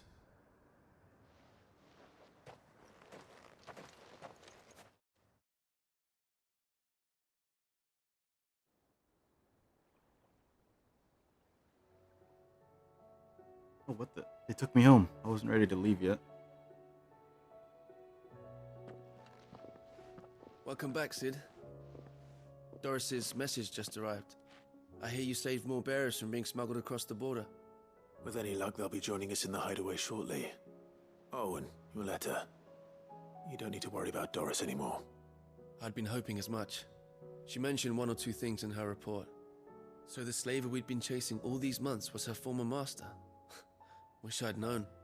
She's been arrested, by the way, over in Sambrek. Went quietly, or so we're told. And she won't be getting off lightly. The Empire may have no love for bearers, but it's none too fond of black market traders either. Can't have been easy for Doris. I'm sure it wasn't. But don't worry. She'll be all right. I hope so.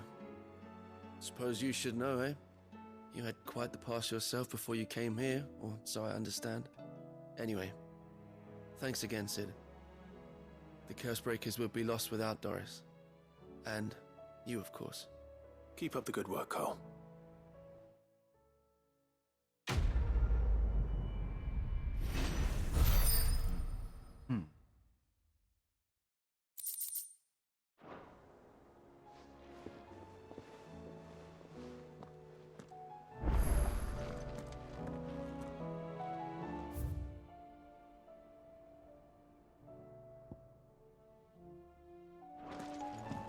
Come back.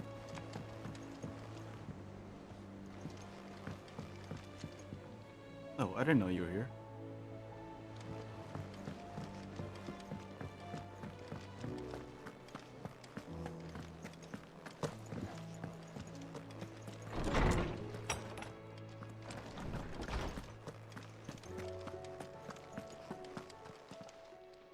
Good morrow to you, my friend.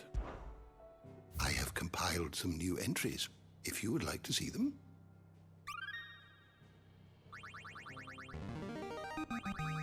I have quite the find for you today.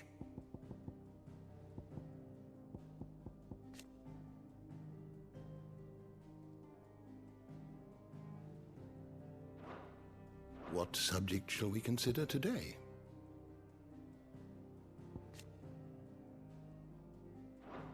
You are always welcome, Clive. I was wondering when next you'd visit.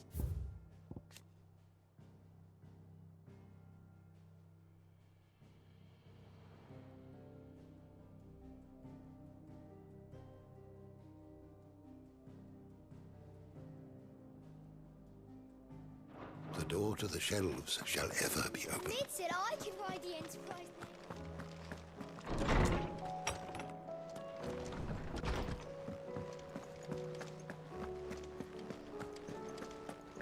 Oh, don't tell me we've run out of Papio nuts and all. Alright, how's the sword going? Ah, the man himself. We were just about to make a start on that sword I promised you. You didn't start yet. It's funny, but none of this would have been possible without your help. You remember Camille? We'll be using his leather work for the grip. The steel, meanwhile, will be tempered in a fire, burning the cinders you charmed out of old Zoltan here. And that whetstone from the Outer Isles, that'll be what gives the blade its edge. Ooh. And the final flourish will be my talented colleagues' engraving. A team effort led by the greatest blacksmith alive. Posture check, you're Save right. that talk to the thing's finished, yeah? Right. So many side quests, I've been like I'm laying ready down. if you are.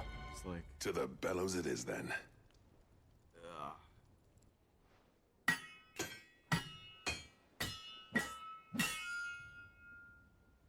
wham, wham, wham.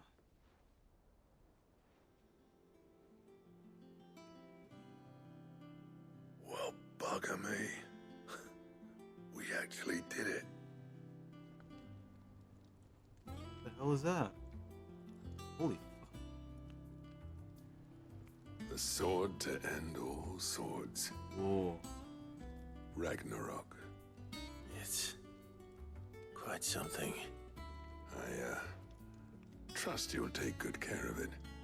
Thank you. Both of you. So, does this make you pair the greatest craftsmen alive, then? This? Nah. This was just following the footsteps of the greats of old. It'll take more than that to earn us our place in history. But we're up for the challenge.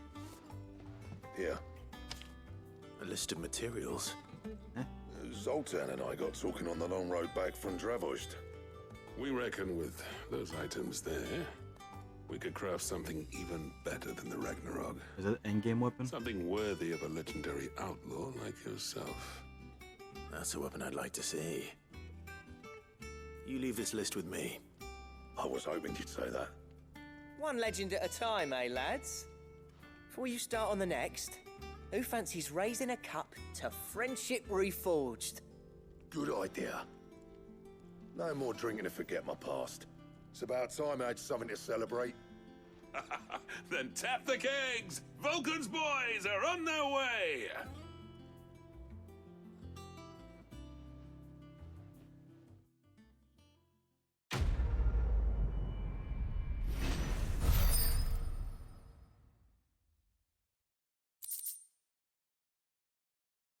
Fuck, there it is. Gotterdamerung. What a name.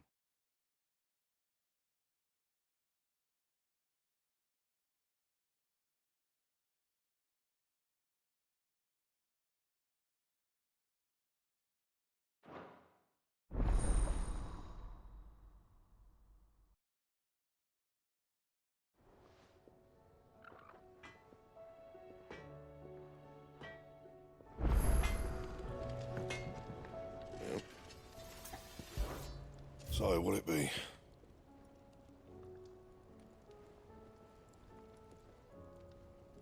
Ice brand. last you a good while. Anything else? That's a pretty sword.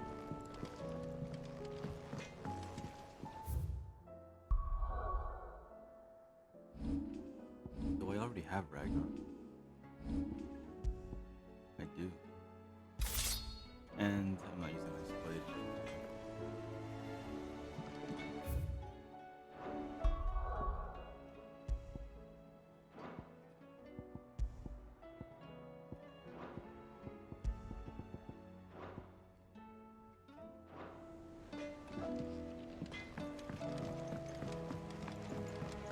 Have you tried Molly's lemon tarts?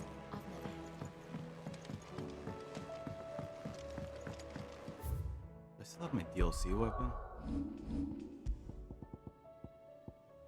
Where does it so shitty? Looks cool though.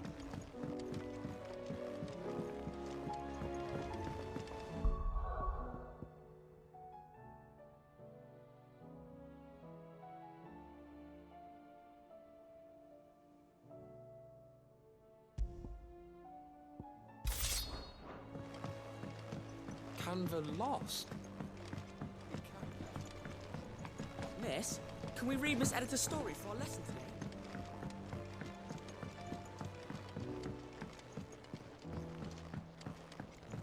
How was she? The Enterprise, I mean. Ah, Sid. Wasn't expecting you back so soon. So, is it good news or bad? Good, thankfully. Here. Ah, that's brilliant. Thanks a blimmin' million. I'll fit 'em to the smelter right away.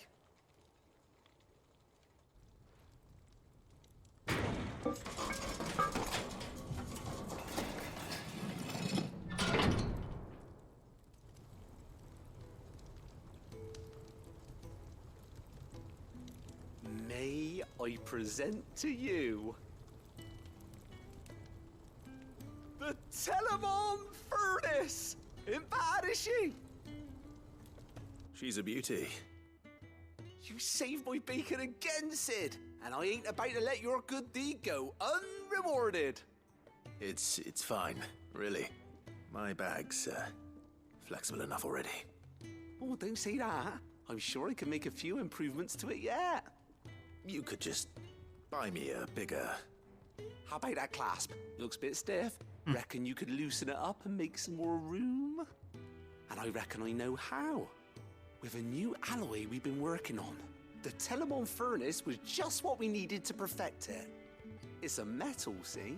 So it's lovely and strong, but it's also, well, stretchy, if you can believe it. Stretchy metal. Well, if you insist. That is the spirit. You'll love it, I promise. You'll love it.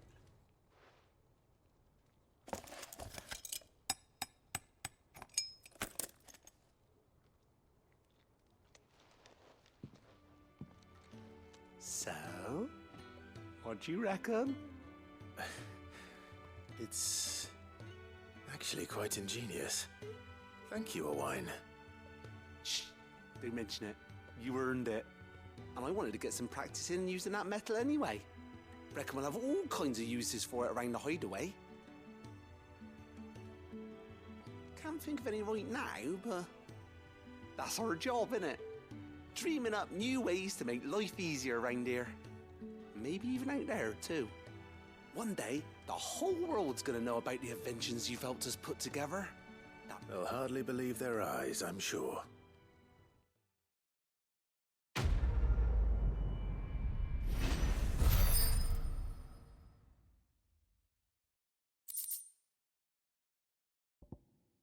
More potions. Okay. Inventory maximize.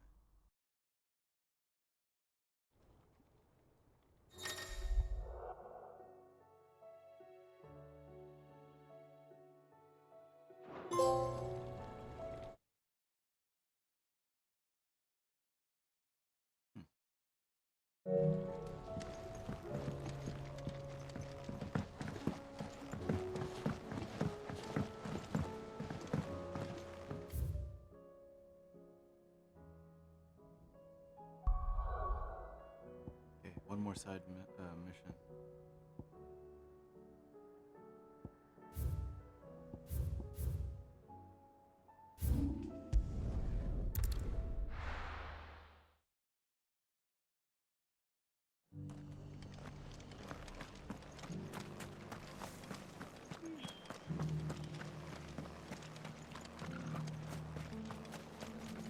What are you after?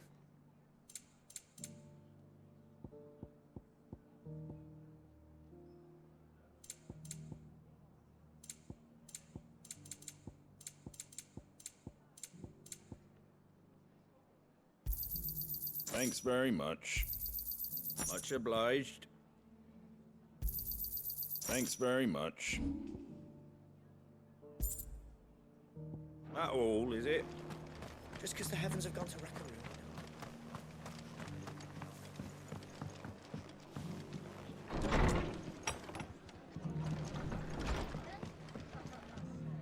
Ah, Clive, I was just about to send for you.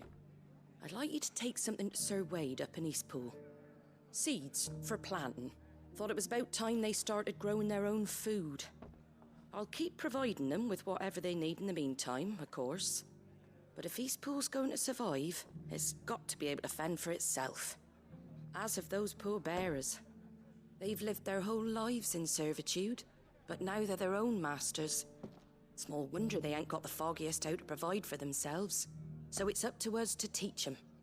And if you're wondering why you, well, the Wagoneers taking supplies up that way have been coming back with more and more reports of AKASHIC around the village of late. Sir Wade's putting a brave face on it, but I think even he's starting to worry. And if he's likely to share those concerns with anyone, it's you. All right. Thanks. Wouldn't ask if I didn't have to. There. That should be enough to keep him in Gazal Greens for a few years at least. Gazal Greens. Not the most mouth-watering crop, I'll admit. But they're hardy, they grow fast, and they fill a hole. Better that than something that'll wither away at first frost. And chocobos love 'em too, which is no small thing. When I say all of us need to pull together to get Eastpool back on its feet, I mean all of us. They ain't exactly succulent, but cook 'em right, and they're just about bearable. I'll take your word for it. Anyway, Sir Wade'll know what to do with them. And if he don't, well, I'll go up there and show him myself. I'm sure you will.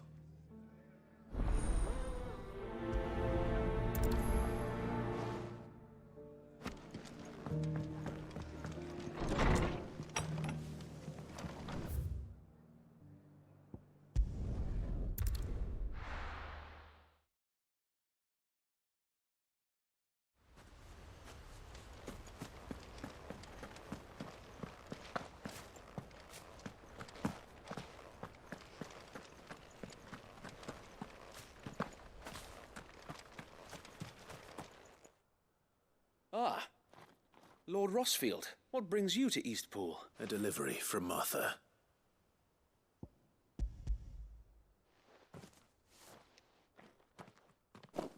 These are Gazal green seeds. Martha's keen to cut the apron strings then, is she? I jest, of course. You see, I had thought we might be able to revive the old wheat fields, but they'd long since gone to seed. Only without the seeds. Martha was hoping you might be able to show the bearers how to plant and tend these, so that they'll be able to fend for themselves. That's not a bad idea. These bearers had only recently escaped their bonds before we brought them here. They know little of freedom, of providing for themselves and their loved ones. Unless we teach them how to live like free men, I fear that all we have achieved in bringing them here is to exchange one master for another. Not that myself and the Guardians have been the best example to them so far, subsisting almost entirely on Martha's charity as we do. It's about time we all started to provide for ourselves, bearers and Guardians alike. Unfortunately, we've been a little too busy of late to focus on much besides bolstering our defenses.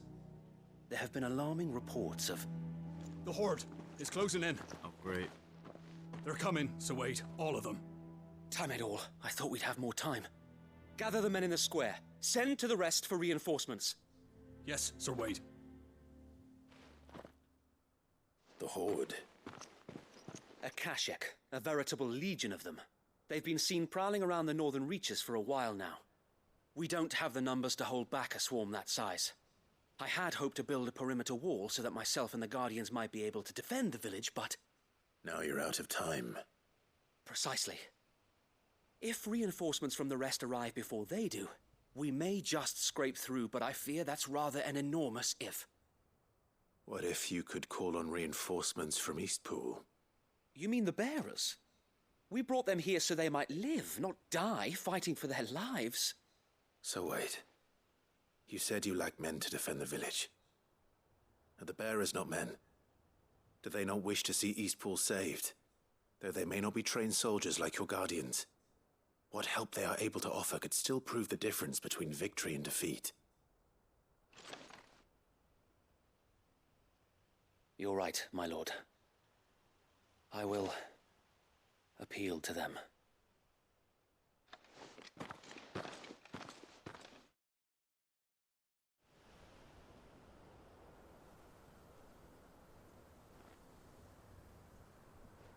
My friends, I humbly beg your aid. We Guardians are few and our enemies many. But I swear we can defeat them with you at our side. You would send us to the slaughter. To serve as bait for those fiends so that you and your men might be spared. And to think we trusted you. Say what you will. A home is not worth dying for. But it is worth fighting for. Sir Wade fights to give you lot a chance. Just like I do. Just like Sid does. We all wanted to give you a home where you could be free. And you got one, didn't you? This place, Eastpool. This is your village. Your home. And if you don't fight to protect what's yours, you'll lose it. You know I'm right. This world wants to take everything from you. Everything. Your homes, your freedom, your very lives. So then, are you going to stand by and let that happen to you? Are you going to accept fate like good little Bran did and die, having never stood up for yourselves? Or will you fight like free men and women? A frying pan?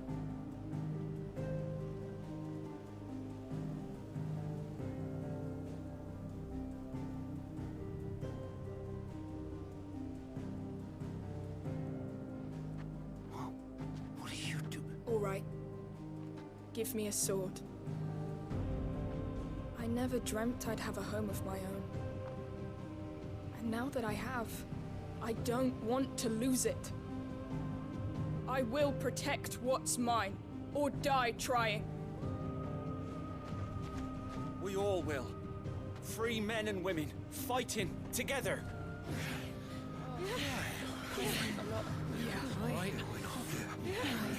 For Eastpool! For Eastpool!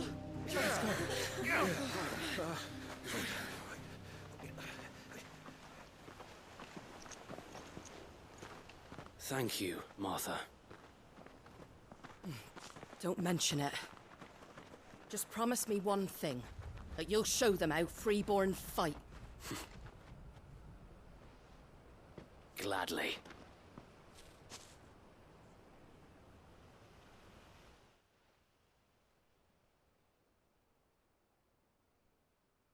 Well, if it was numbers you were lacking, you certainly won't be now. Thanks to you. Me? Oh, I just love the sound of my own voice. Lord Rossfield, my lady, we're ready. So what's the plan of action? We'll divide our forces into several small detachments, each made up of guardians, bearers, and guards from the rest. These will position themselves at strategic points around the village. Upon engaging with the Akashic, each detachment will keep the creatures occupied as best they can, steadily retreating all the while. You're going to lure them into the village? I am. We will have neither the time nor the resources to treat the wounded, so injuries must be avoided at all costs. Instead, we will focus purely on defense at first. By coordinating our withdrawal through the use of messengers drawn from among the bearers, we will aim to have the swarm converge at a point of our choosing. With luck, that point will be the village square, the perfect place for our most able warriors to surround them and fall upon them, and for you and I to finish them off. A sound plan, but one that'll require a leader with a cool head and strong nerves to coordinate the retreat. I'd say you have both in abundance, Await, but you'll be needed. Please, leave the last of the fighting to me. Ha! And let you have all the glory. Sir Wade! They're here! Then you know what you must do. We work together, everyone playing their part, each shielding the other that no man might fall, that Eastpool might live on. For Rosaria! For Rosaria! We've no time to argue, my lord. I'll do as you ask. And I will do as you ask. Suppose we'd better do our bit too, then, eh? Right you are, Martha.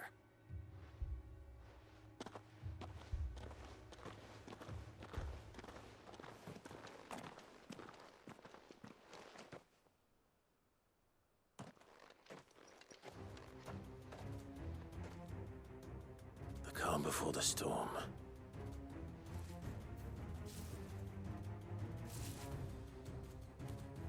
And here it comes. I will not let this village fall. Waken winds! Out.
Looks like that's the last of them.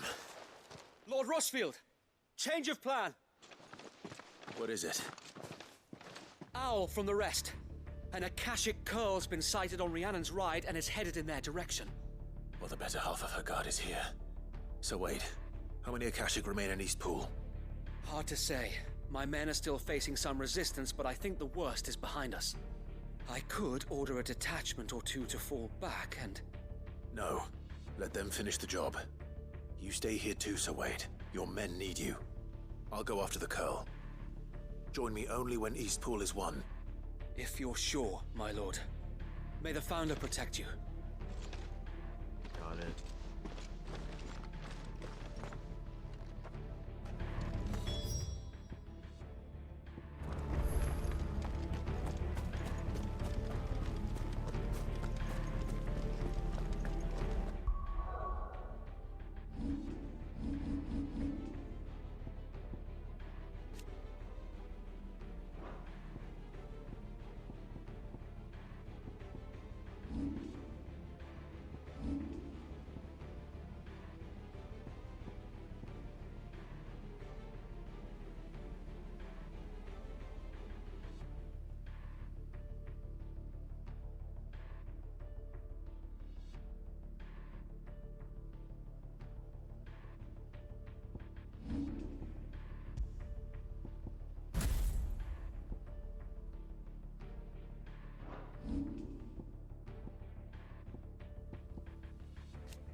Next one's mine. I might not know why.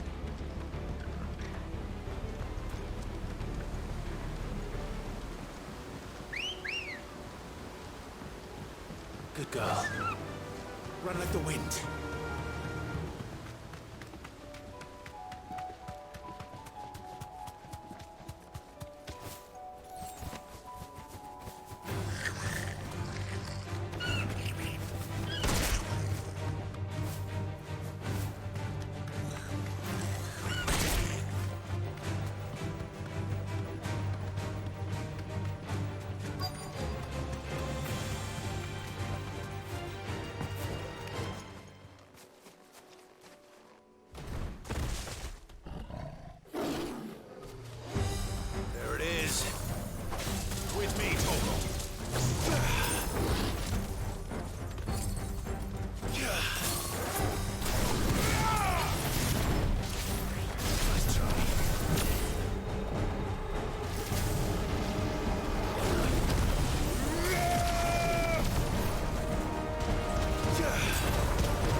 Oh, ow.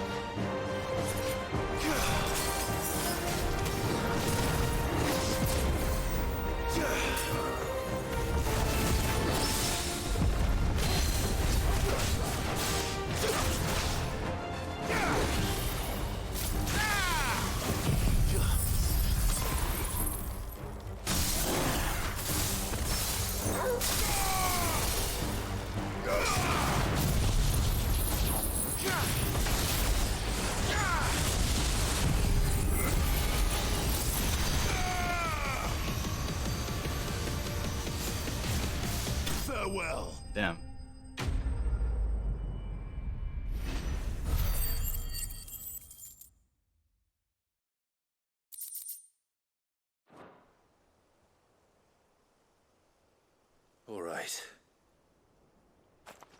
Back to Eastpool.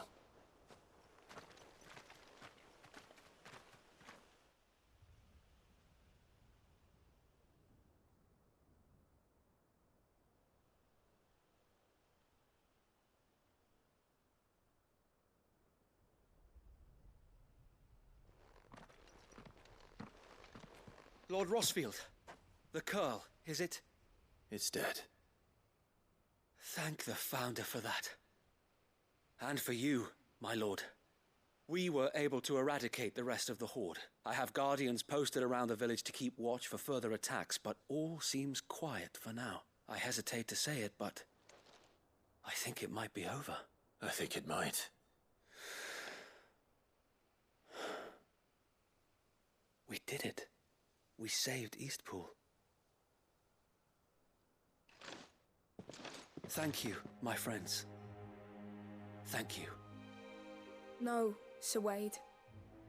It's us who should be thanking you. You brought us together. Showed us what it means to fight for what you hold dear. We never had nothing to call our own before. We didn't know what it meant to protect it, but now we do. We really do. Forgive us, Sir Wade. You and your people saved us, and still we doubted you. But there's no doubt in my mind anymore. We're free men now, so we have to start acting like it. We have to fight to protect what's ours, to protect Eastpool. And we shall. We all shall. Together. This is our home. And if anyone or anything tries to take it away, they'll have us to answer to. Come on then. Let's get to work. This village isn't gonna rebuild itself.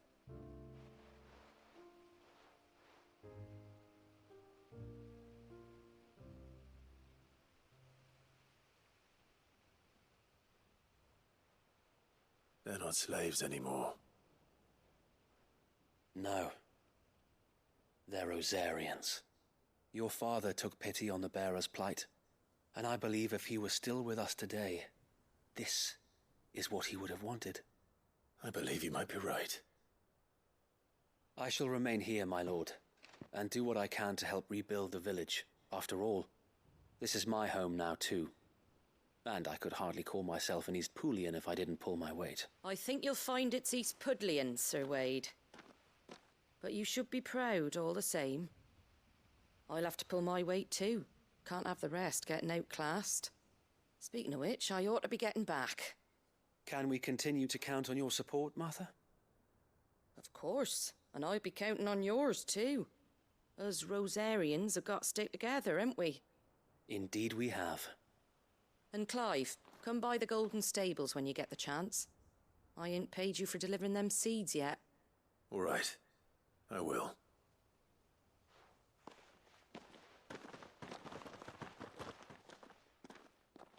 Lord Rossfield, do you remember our very first mission together? Clearing the goblins from the Stillwind marshes? How could I forget?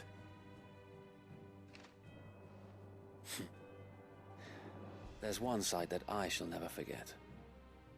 You, facing off against that giant Morble. Not a trace of fear on your face. Since that day, there have been more than a few times when I felt like giving up. When the odds seemed so stacked in the enemy's favor, I thought I may as well just lay down my sword and surrender. But every time, I would think back to the look in your eyes that day and remember what it means to be a shield. Know that whatever trials Eastpool may face, I shall never lose courage. Thanks to you. So Wade, you have always been a true shield.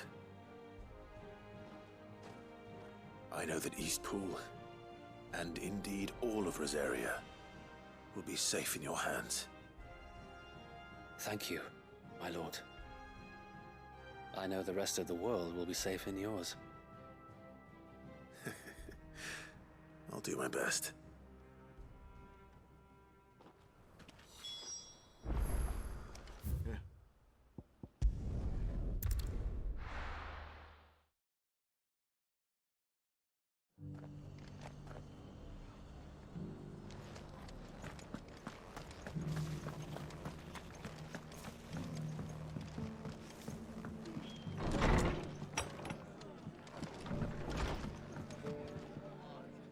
hero returns.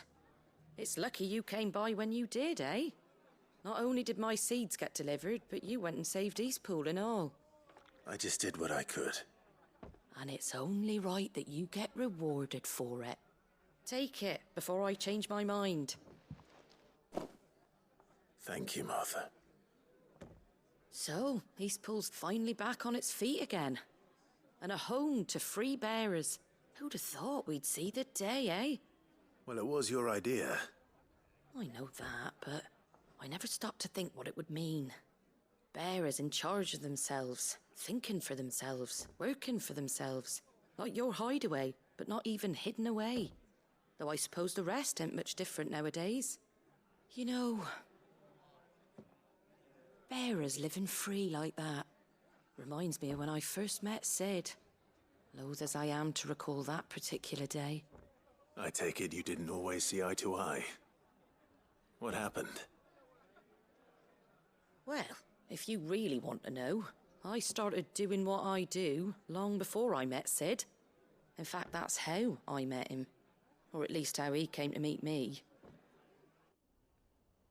He showed up at the stables one day, asking questions about who'd been buying up bearers.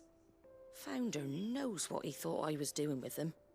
Running a hunt, poking around in their innards. Something awful anyway. Me, I thought he was a new constable. Thought the game was up.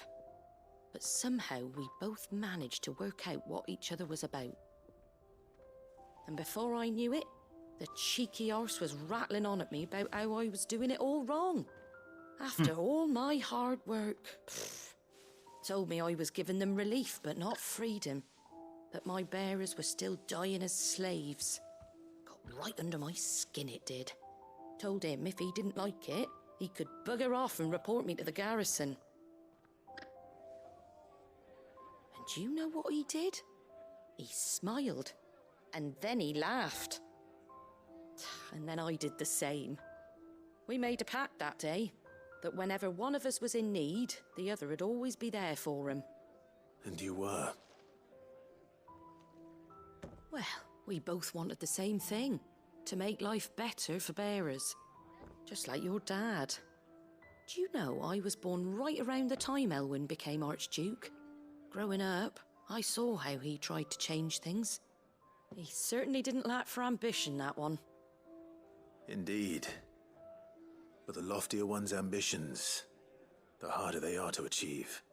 Which is why those of us who follow in their footsteps need to finish what people like Sid and my father started. Suppose you're right, aye. And if we don't manage it, there's always them who come after us. Good thing we've got a few half-decent sorts waiting in the wings, eh? It's almost enough to give you a little bit of hope. Just a little. Anyway, enough nattering. Better get back to work. Let's see about making everyone some dinner, shall we? The least the folks who saved Eastpool deserve is a hot meal. And you and me ain't gonna save the world on an empty stomach neither. That sounds like a wonderful idea.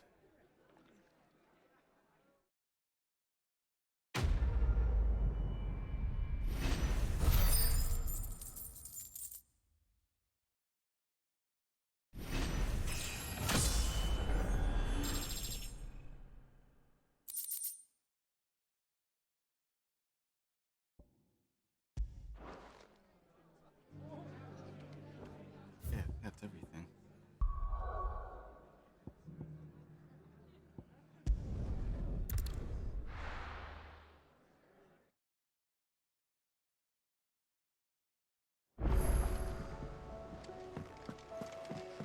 Come back.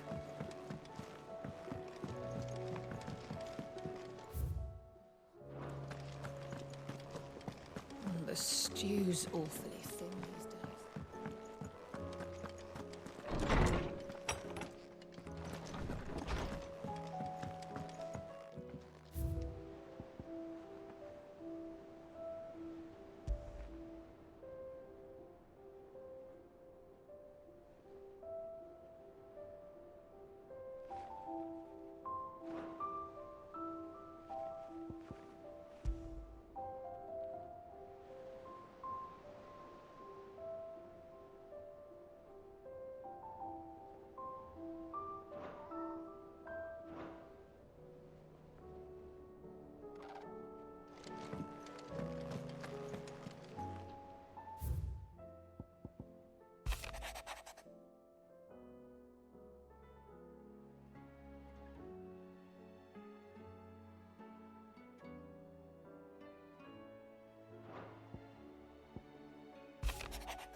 Covered in nicks and lumps, the lot of them.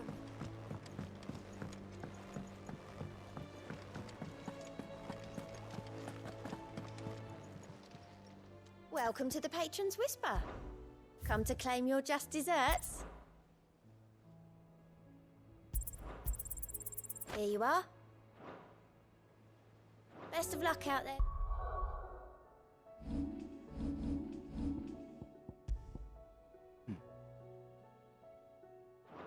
I want to see the recipe for the sword.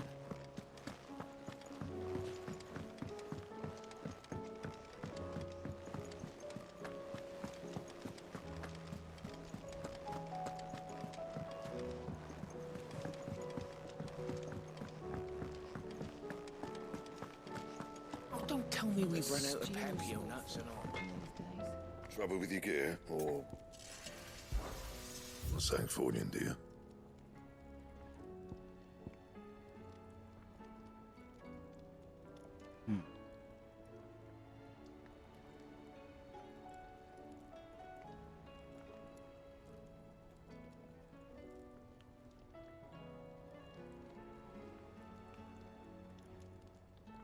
Anything else?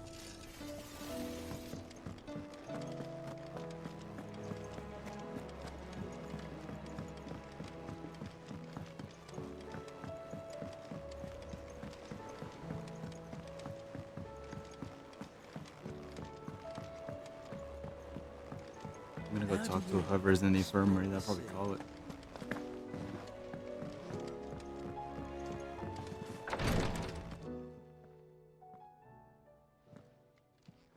How are you feeling, Joshua? Better than I was. But not nearly as well as you should be. Your cuts and burns may have healed, but your body still bears the burden of every spell cast. And what would you have had me do? It was no ordinary foe we faced. It was the Warden of Darkness. Yet still, it was not enough. The king could have ended me at any moment, but instead chose to toy with me like a curl does a mouse. You underestimate yourself. Oh, it was crystal clear. Only one man established his dominance that day, and that man was Barnabas. I'm sorry, brother. That was ill-spoken. It's just, I have never felt so powerless. And when so many are looking to us for strength, perhaps the prince feels the same. Where is he?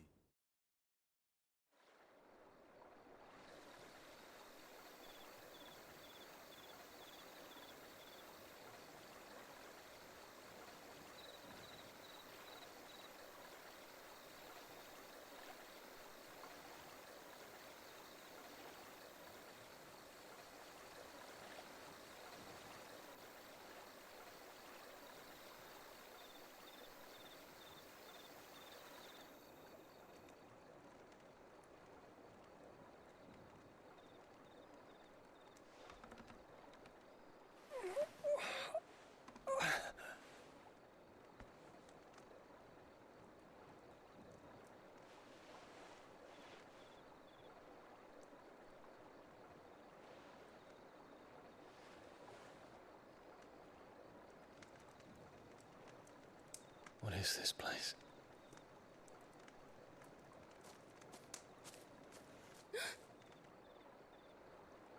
Don't move.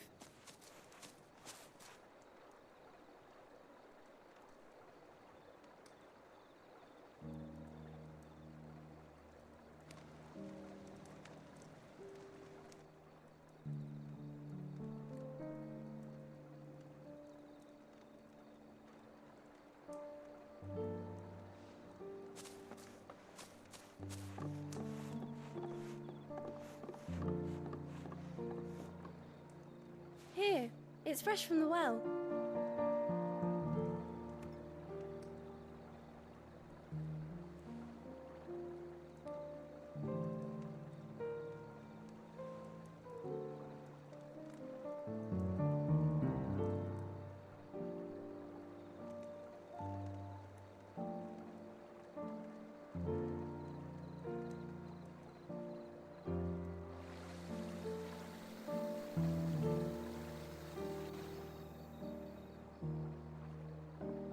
Grandmother told me spirits sometimes get lost, and that the lanterns guide them to their proper place.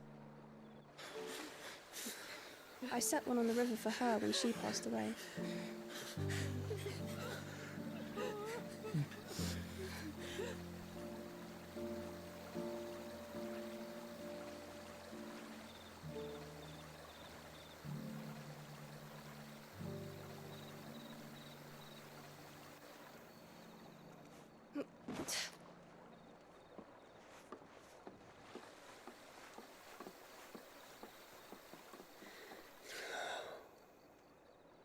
The fiend works from the shadows.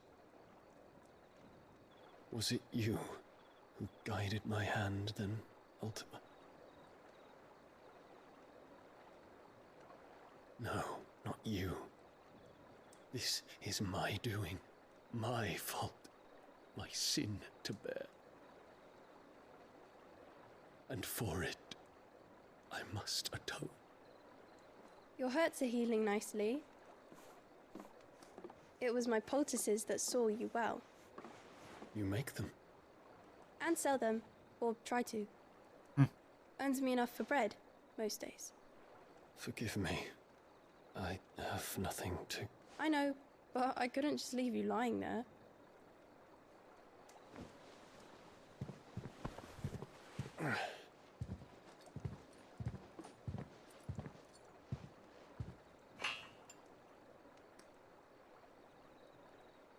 You're going then? Of course. I'm healed. Thanks to you and your poultices. Will you promise to come back and visit?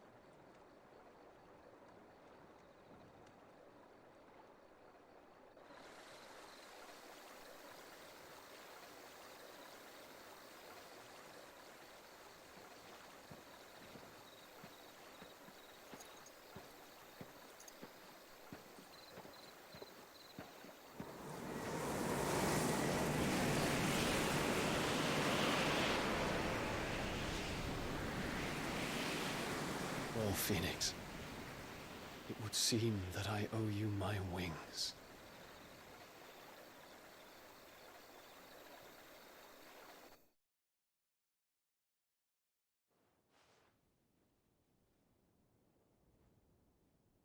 Perhaps he can find an answer. You will be returning to Waloed soon, I gather. I see no reason to wait. Then neither do I. I can think of a few, but I doubt they'll stop you. You will take your medicine. Of course, Lady Daya. Set on leaving already, are ya? How long will it take us to get back to Ash? Dunno, about the same amount of time it took us to get here. Maybe less, if your uncle can find someone trustworthy to patch up the Enterprise. All depends on where we're putting into port, mind. Yes. It's not as if we can put ashore wherever we choose. We have to assume that the whole of Ash is hostile, and that we'll be attacked on sight. Then we must find a place they won't think to look. And I have an idea who might know of one. The Professor! I'll go and tell you coming! While you're plotting our course, I'll be in the shelves with your lawsman. I wish to pick his brains about Ultima. Then I'll talk to Karen about supplies for the journey. They may not be easy to come by in Ash.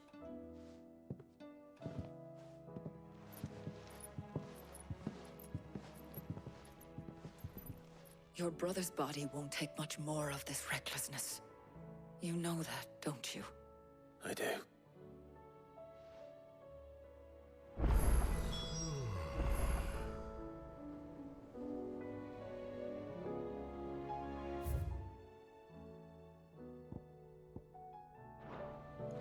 Yeah, I think I'm gonna call it here. Good time to stop before anything gets too crazy. I need to eat lunch.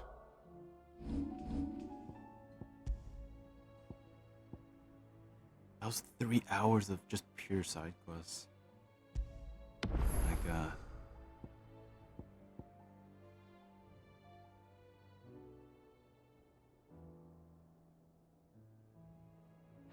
Alright, well, till next time.